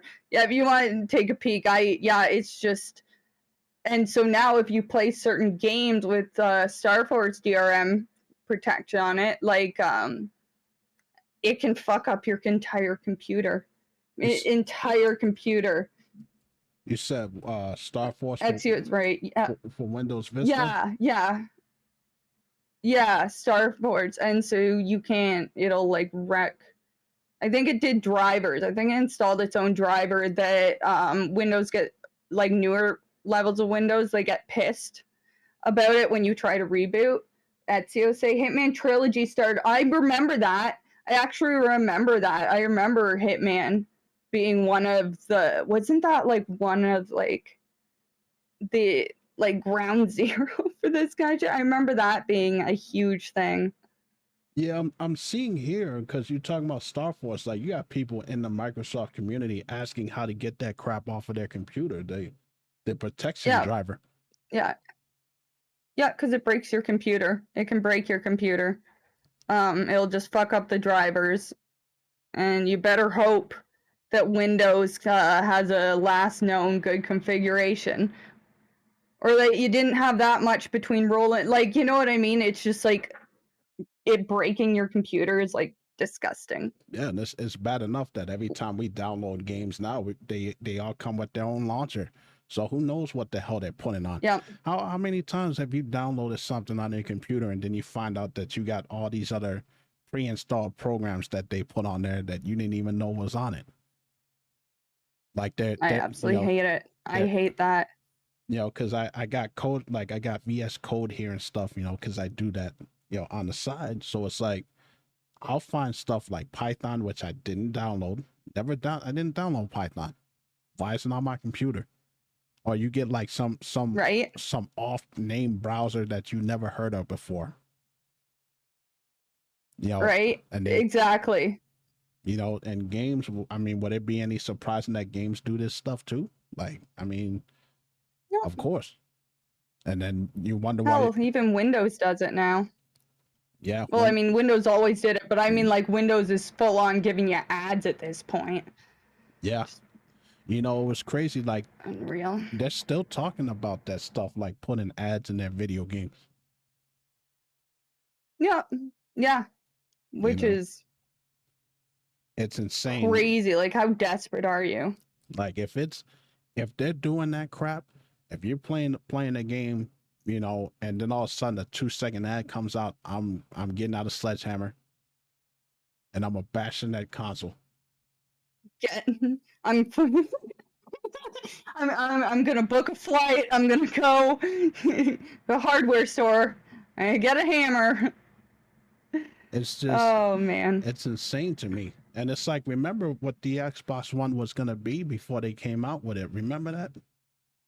Like, they wanted it to be a universal like console. Like, they wanted it to be online all the time. Oh yeah.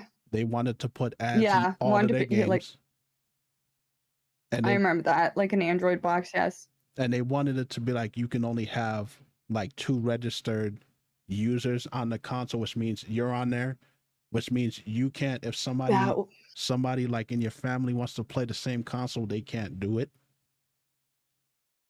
That actually reminds me of the other kind of copy protection, where you have limited installs. Does anyone else remember limited installs? I had Spore, which was its own mess. 3 installs. That's all you got. You could only use the key 3 times, and then it was useless.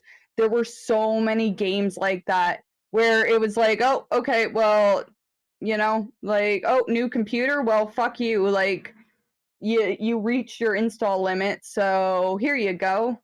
Are they doing that now? It's insane. They used to. They don't do that. I don't think they do that anymore, except maybe like enterprise software. I don't know, but that was a thing. That was a thing way back way back when I was growing up. So that would have been like 90s, 2000s, mid 2000s. Yeah, you could only get a certain amount of installs. You could only install it X amount of times, and then the key was useless. Yeah, Useless. see, I didn't know that because at that time I was still firmly entrenched in the console stuff.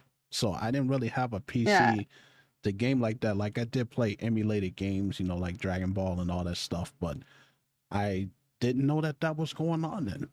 You know, like, can you imagine, how pissed off people would be if they only allowed you to install a video game a certain amount of times and then you can't do it anymore? That's what I'm saying. Physical over digital. Yeah, Ezio was saying physical over digital, but like that was the problem. Your physical disc was like you couldn't even use the physical disc anymore with the kind I'm talking about, where you only got X amount of installs. Sorry. Yeah, like the disc would be useless. The Bunny King was here. Hey, the Bunny King over there. Shout out to Odie over there hopping around.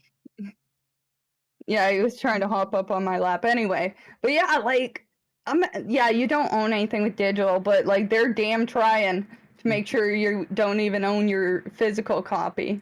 But see, here's the thing that, you know, tacking on to what Ezio said, I hope I said that right. You know, yes, physical over digital any day, but they're making it very difficult for you to do that, because if you looking at, like, I was talking to Kelsey about buying Silent Hill 3 physical because I have a disk drive, you know, external disk drive.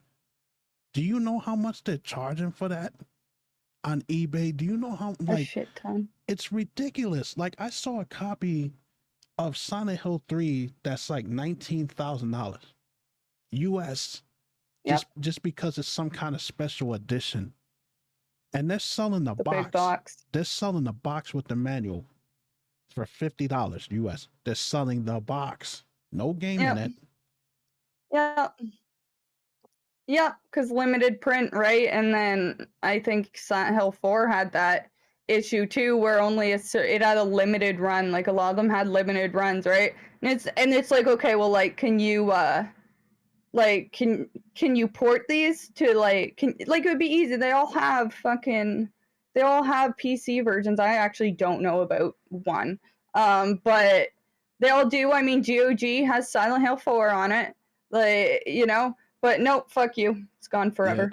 Midnight over It's here. gone forever. Midnight over here. He said you would buy a CD disc and it would have a piece of paper in it with the code on it, and it literally gave you only a few times that you could actually use it.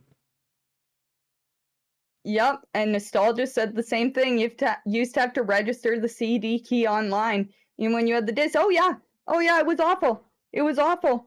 Yep, and if you didn't have it, like that was the end of it. Like, sorry, go buy a new one. I don't know what the hell, how they thought that was a good idea. I don't know how they thought that was a good idea at all. Don't do that again. Don't do that ever I think again. it's just, honestly, I think I was actually speaking to you about this last week, how I just think it's a song and dance at this point, for investors to feel good about their product, because most games get cracked in like a week, if that. Like, it does not take long to get rid of copy protection. That's true, but it's like, you know, you're gonna start seeing a lot of these companies like Nintendo going to these websites and having them shut down, so that you can no longer emulate things anymore. Nope. Exactly. So like exactly. So when I'm saying that they're making it so you have to buy their product, that's what's happening. Like, they're eliminating every other option, and don't be surprised when a site like CD Keys gets shut down because Sony and Microsoft and Nintendo and them get pissed off and they find out that they're selling their games, you know, for dirt cheap. Don't be surprised when websites like that start getting shut down, and then you got to start buying full price stuff. I'm telling you, man. Right? It's gonna get to that point.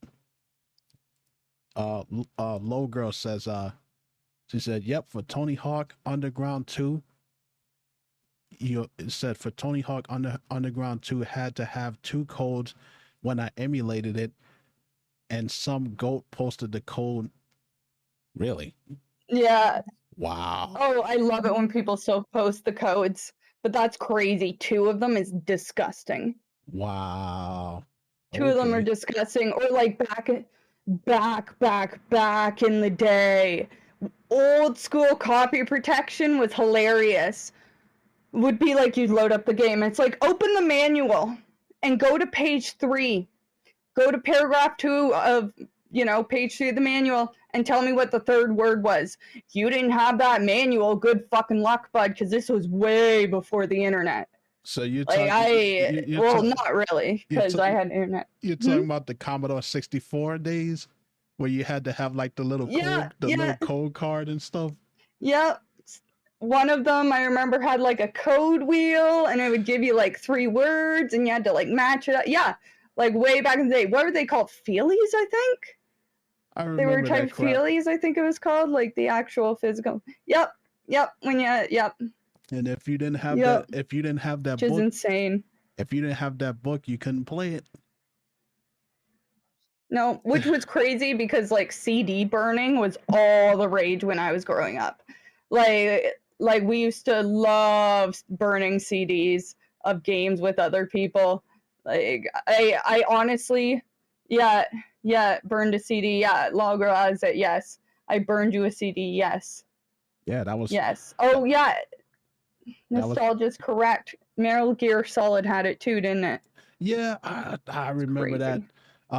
Emulating Nostalgia talking about, yeah, that's how you found out what Meryl's Kodak code was. You had to have the case to look on the back of the case, but at least in the Kodak they told you that. In the game, the actual game itself, it told you.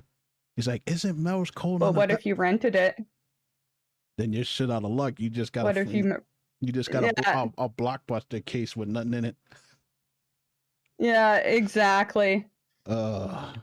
It was crazy. Yeah. It was crazy. The good old days where we're burning CDs. That was how we asked for dates back then. burned you. I burned you Yep. the newest album here from your favorite artist. That's so funny. That's so funny. Yeah, Yeah. I used to do that with games all the time. surprisingly, it worked too. But It did work. It did work. It's true. It did work. the good old days Yeah. of dial up. Remember that? Yep. Somebody pick up Oh yeah. somebody pick up the phone, It's over. you get kicked off the internet. Right. I can recently remember I was looking through like my room. And I remember, I forget what the type of RAM it is. I can't remember right now, but it's 10 megabytes. Was it DIMM? I Yeah, can't remember the type of it. that's what it sounds. It sounds And like yeah, that. it was like 10 megabit. And it was like 10 megabytes. And I was like, wow, this used to be like the peak of gaming. Now we're in the digital age, and like You would 16 gigabytes is the minimum. you would think it would be better now, but like I said, some of these games are like freaking 200 damn gigabytes and up. Like Yeah, even these which is episodes here, disgusting. the episodes of our show, like a DVD, because that's why my dad got me the CD burner here. A DVD is like 4.6 gigs. Do you? I had a CD, like a regular CD. Do you know I couldn't even put one episode of our show on there? Oh, I believe that. I believe that. When I try to do a record a full run of Silent Hill 3, it's like 60 gigabytes. Damn. At least with the DVD, Yeah, it's 4.6 at least. So I was able to it's put crazy. the first 7 episodes on there, and I still got space. So Oh, that's good. you That's know, good. Yeah, I guess it all depends, right? What you're installing. definitely, that's just insane. But yes, It is. let's go on and move on to, because I know Yeah. you was talking about the data collected from public stream users. Oh yeah. This one blows my mind, and this is only what is publicly available, and only in certain countries that allow this data to be collected. But they sat down, I forget actually who it was, I could probably link to that, but they sat down and calculated it based on like public Steam profiles. So for unplayed games, at least in countries and among public profiles on Steam, there's $19 billion of unplayed games. $19 billion of unplayed games just sitting there. Which, you know what? I could probably you know what? I'm not even going to try and calculate. I'll calculate it in my mind. I can calculate it in my mind. Let me see. Just right off the bat, I'm probably sitting on like $500 of unplayed games actually right now. So like that's so real, which is crazy, right? Like That's and insane. then That just means that a lot of people yeah, are just yeah. buying games they're not playing. I think a lot of it's the sales. I Yeah. think hoarding from sales is a huge one. Like Steam sales are horrible because like they'll be like, okay, here's like 5 games for like however much, and you're like, oh, that's a steal. And then you like never open the games, like never open them, like and which is like, I guess the sale psychology is doing its work, Like but yeah, someone who has Alone in the Dark who hasn't even opened it yet. it was a gift, doesn't count. But I'll get to those games. It's just like, that's the other thing, all right? And everyone can scoff at me, like literally every single person, like every time I bitch about this on stream, it always makes me laugh, because it's like, it's not like I don't play video games for 5 days a week for 3 to 4 hours a day, but like, okay, whatever. I always feel like an idiot. I always say that. I'm like, oh, I don't have enough time for these games. But it's just like, I don't have time for like RPGs and JRPGs and stuff like Elden Ring and like Souls games. I can't. I literally cannot. I would be gone forever. Like I would be gone forever. You guys would never see me again. You see what Like you see never. what James said up there? I have like 600 Yeah. games in my Steam library, and I've maybe played 5% of them. Yep.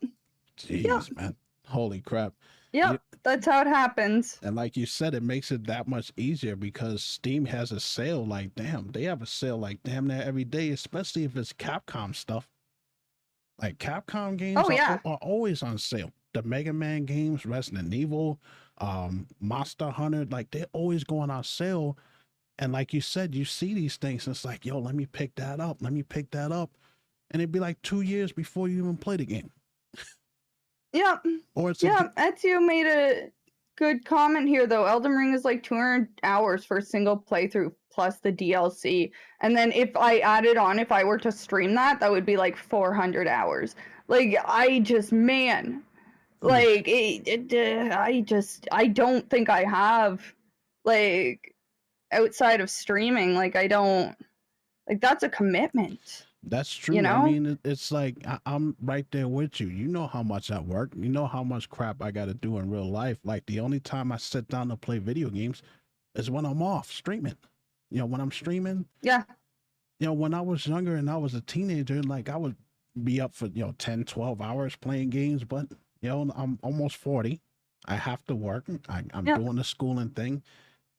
And, I pick games. You never notice the games that I play are games that I can actually just beat and just be done with it. Yeah. Exactly. I don't have the patience to sit through a Final Fantasy game. Like, I didn't have the patience. I can't. I didn't have the patience back then when I first got Final Fantasy VIII. That thing is 4 discs. It took me forever to beat that game. And I had no job then. I was just a young teenager. Oh, I know. Oh, I know. But the thought of doing that stuff now, just like, there's a reason why I still play the Division, but I took a break from it because it was starting to get like 23 videos into that junk.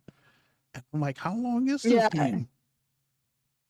Yeah, exactly. It'll go on for a long time, right? Like a long time. And it's just like, and the nature of those games too is like they're addictive.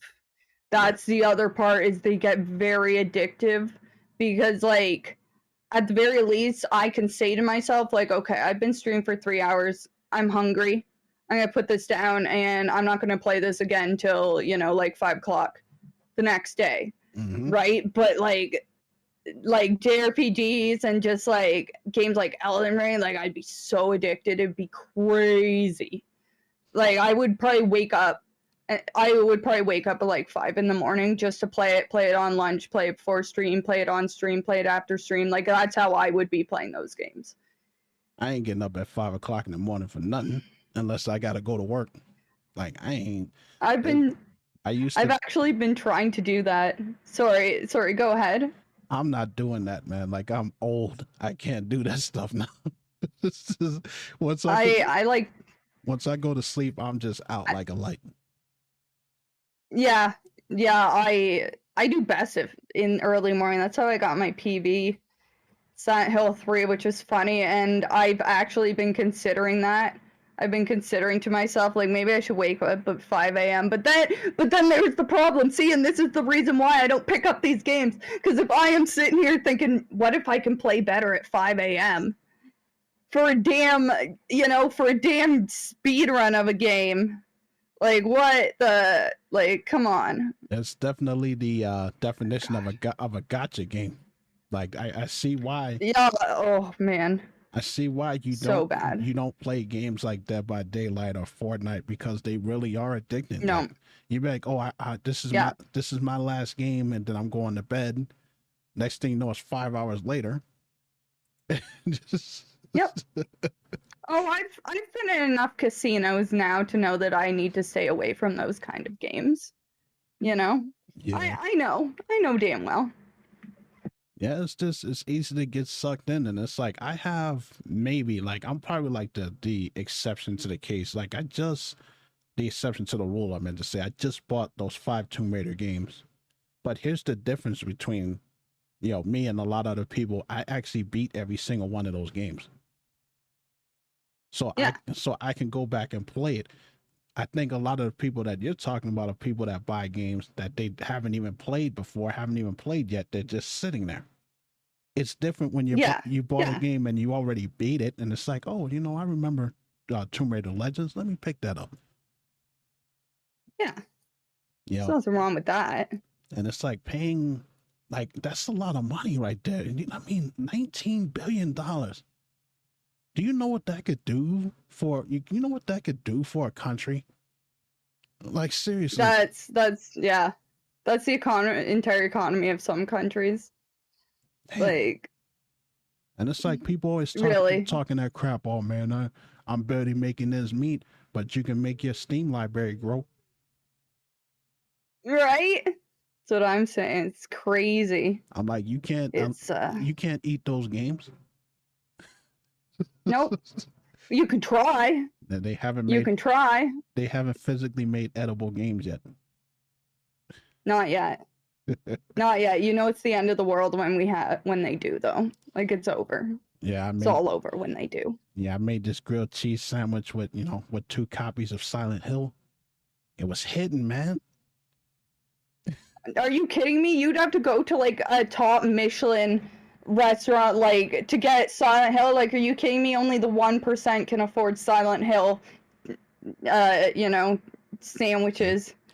Yeah, most likely. So funny. Most likely I'll never play Silent Hill 3 again, because I'm not spending that kind of money for that. It ain't happening. You can just get the PC version. That's what I'm trying to do, but it's almost impossible to get that. I can show you. I mean, because I tried to download it, the way that you did. It doesn't work for me for some reason. I wonder if you might need the widescreen patch on it, because that fixed a lot for me. I can link you to that too. Yeah, definitely do that for me, because. Or yeah, Damon Tools. That's true. Because I would love to go back and play Heather, Cheryl, Alessa, whatever you want to call her. Yeah. Yes. Yeah. $19 billion. Man. Yeah. And you know what I could do with that? It's crazy, kind of money? Isn't it? I could retire both. Right. I could retire both of my parents. I can retire my brother, and Kelsey would never have to work again. My daughter wouldn't have to work again. No. And I would buy. I would buy a 24-karat gold sledgehammer, and just spend the rest of my life smashing Resident Evil 5 copies. Yeah. Oh my god. I would buy a 1-to-1 replica of the Ishimura. You would, wouldn't you? You would. You'd probably buy it. I'd live in the Ishimura. I'd buy a 1-to-1. You'd probably go out there and freaking buy a thing of land just to build a house that looks like the Ishimura. Oh, I would. And then I'd hire people I'd hire people to play, all the characters, and and I'd get my own level 3 rig, and I'd just, I'd probably, it'd be good. I'd probably just build like the old mansion in Resident Evil 1. Just build that with all them damn rooms and stuff. Yeah. And I would troll the hell out of people. I'd be like, hey, you need to go to the bathroom? Yeah, but you need to go to these rooms and find these keys so that you can unlock the door to go to the bathroom. Right. Yeah. Resident Evil. Right, it's crazy. It's crazy. Yeah. Right. Anyways, though, let's move on here, because we gotta talk about the UK retailers. Oh yes, sir. Last point here. This was a rumor, obviously. Which, if you're in the UK, you may have seen the rumors the game was going to stop. You guys may have seen that rumor the game was going to stop selling physical copies, and then game was like, no, that's not true. But here's the thing. That's going to happen. Guaranteed in the next 5-10 years, we're not going to have physical copies. Because game stores are just Funko Pop retailers. I'm nostalgic to it too. I wouldn't be surprised. And that was why I was keeping my eye open on that news story. And I was like, okay, they debunked it, but like it seems so plausible, doesn't it? There's so many game things. Like there's so many game stores that have closed, have died, like well not died, they closed, died. You know what I mean? Sorry. Brain fog, have to eat dinner after this, but yeah, like you ever go to a game store anymore? When's the last time you went to a game store? You have like one small shelf of games and then merch. We only got Toys don't have anything to do with games. we only have one left. I mean, we only have GameStop, which is next door to me. I don't even remember the only time I actually go to that store, because you can't buy PC stuff in there anyways. Because I collect the and can't buy PC games. PC games are really hard to buy physical, actually. Yeah, they don't sell PC stuff in there. But the only time I go to GameStop is to see if I can find an anime, because I collect the anime statues and stuff. You know, the giant figures and stuff. Yeah, but you see what I mean? Like, the fact that you're going there for, like, merch and everything else surrounding, like, that kind of culture, except, like, the actual games, what it was originally built for, like... Yeah, they're selling clothes. Don't even go there anymore. They're selling clothes in there. They're selling, you know, board games and stuff. They even selling a freaking... I remember seeing it, a Dragon Ball soup bowl with a freaking... with chopsticks. They're selling crap like that. And I'm like, this is so much random stuff. I'm like, is this a game store? Is this Hot Topic? Like, what is it? Right? That's what Hot Topic, and I was actually thinking that. I'm like, that's what Hot Topic turned into. Hot Topic turned into that as well, which is crazy. You go and you buy clothes. It's like, hey, you buy these clothes, you get a free Sailor Moon action figure. Yeah. Exactly. But you know what? You got a point there, because I was thinking about that for a while. You know, it's not going to be that long from now where all these physical game stores are going to be gone because companies are greedy like that. They're going to put these stores out of business. Like, you don't see no mom and pop shops anymore. When I first moved to Florida, like, we had them all over the place. There was a store downtown Orlando. That's where I got all my Japanese imports from. You know, I used to go there and I got, you know, Dragon Ball Z and Cowboy Bebop and stuff like that. That store doesn't exist anymore. None of the other stores that we used to have here exist. The only thing that exists, and I don't even know how they're still around, is GameStop. That's it. Yeah. That we used to have the Canadian version of GameStop EB Games. It's gone. They just switched over to GameStop. It was owned by GameStop, but they switched over. We had EB Games here too. Gone. And it's like... You did, yeah, and it's gone. It's going to be all digital, so I would not be surprised. And then they're really going to screw us because, again, when everything that's online, they can sell stuff for full price for as long as they damn well please. You're not going to... Yeah, it's actually like... Sorry, it's just actually incredible. I don't even remember what I was going to say. Oh my gosh, just continue, sorry. Yeah, you're not I'll remember what I was going to say. You're not going to have the option to go buy used games anymore, folks. So I would suggest that y'all get ready for that. They're not going to be any more used options because you're going to seek out physical copies online, and you know they're going to be selling that stuff for ridiculous prices.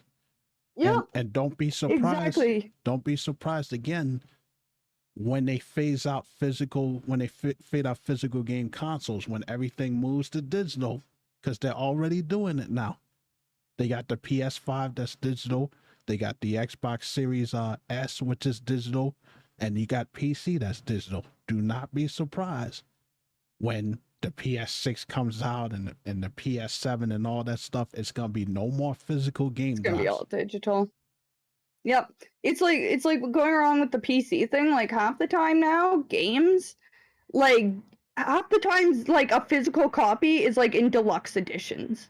Like, it's now like a bonus to buy a game. Like, it's considered a special thing to buy a physical copy of a game. Most of them don't even have a physical copy until it, like, comes out, like, whoops, sorry, hit my mic in anger, apparently. No, but it's like, yeah, they, like, you want a physical copy of this? Oh, okay, well, like, you can get it now in a collector's edition for, like, $250, or you can wait like a year and we'll do a physical copy. And they're only gonna, I guarantee they're only gonna release it in like a certain quantity. Like they're only gonna put out a certain amount of copies, and then you will not be able to get your hands on it again. Period. Nope. So Nope. you guys, No, you won't. So you guys better get used to that. You better get used to it because it's only gonna get worse from here. Yeah, I think that honestly, I think this is the last era that we're gonna have physical game copies for games. I think that the PS6 will probably be digital. People are gonna be pissed about it, but they'll get used to it. It's not even profitable. It's just not even profitable these days.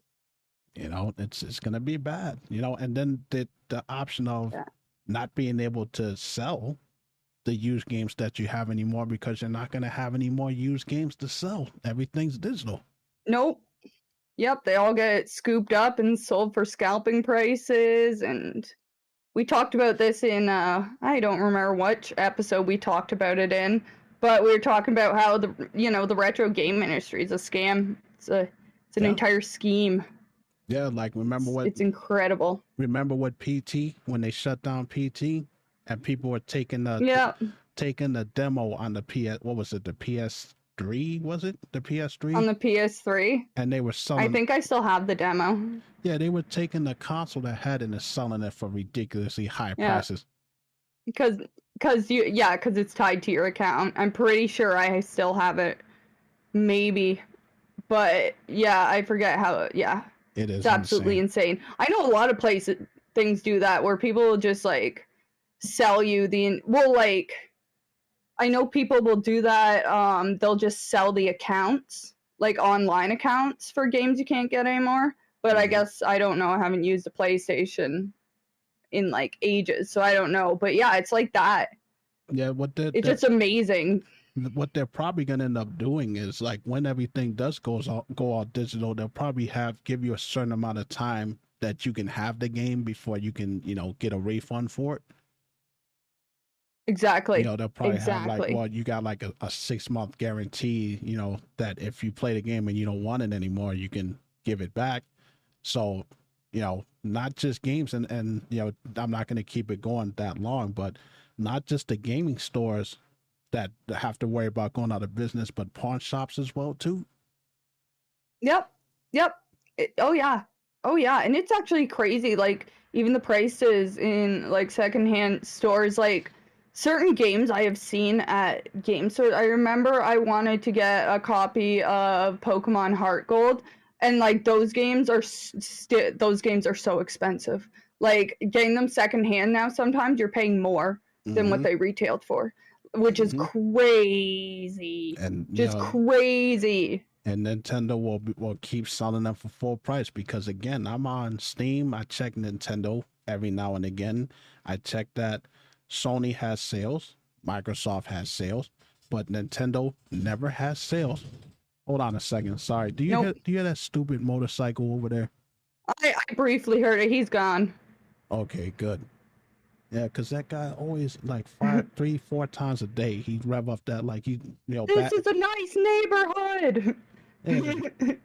It's like, one day I'm gonna just troll the crap out of him. Like the next time he does that, I'm just gonna open my door and blast bad to the bone, just so he can feel good about himself. Oh my god, that'd be so funny. That'd be so funny. But yes, that'd be so funny. Another excellent episode. I had a lot of fun. It was. This was great. I love you guys. Thank you to everybody that showed up for the stream today. I will see you guys. We will be back in 2 weeks for episode 9. Yes, we will. Of the Hot Takes podcast. If you guys want to find us, appreciate you guys. You'll find us on Spotify, iHeartRadio, Samsung Podcast, Pandora, Podchaser, Spreaker, Amazon Music, YouTube, and Twitch. I will have this uploaded to my YouTube channel when I jump off, and then I'll get on the audio only a little later. Thank you to everybody that showed up. You guys have a great day. Kelsey, it's always a pleasure. Thank you, Ken. I will see you guys later. Later. Take care.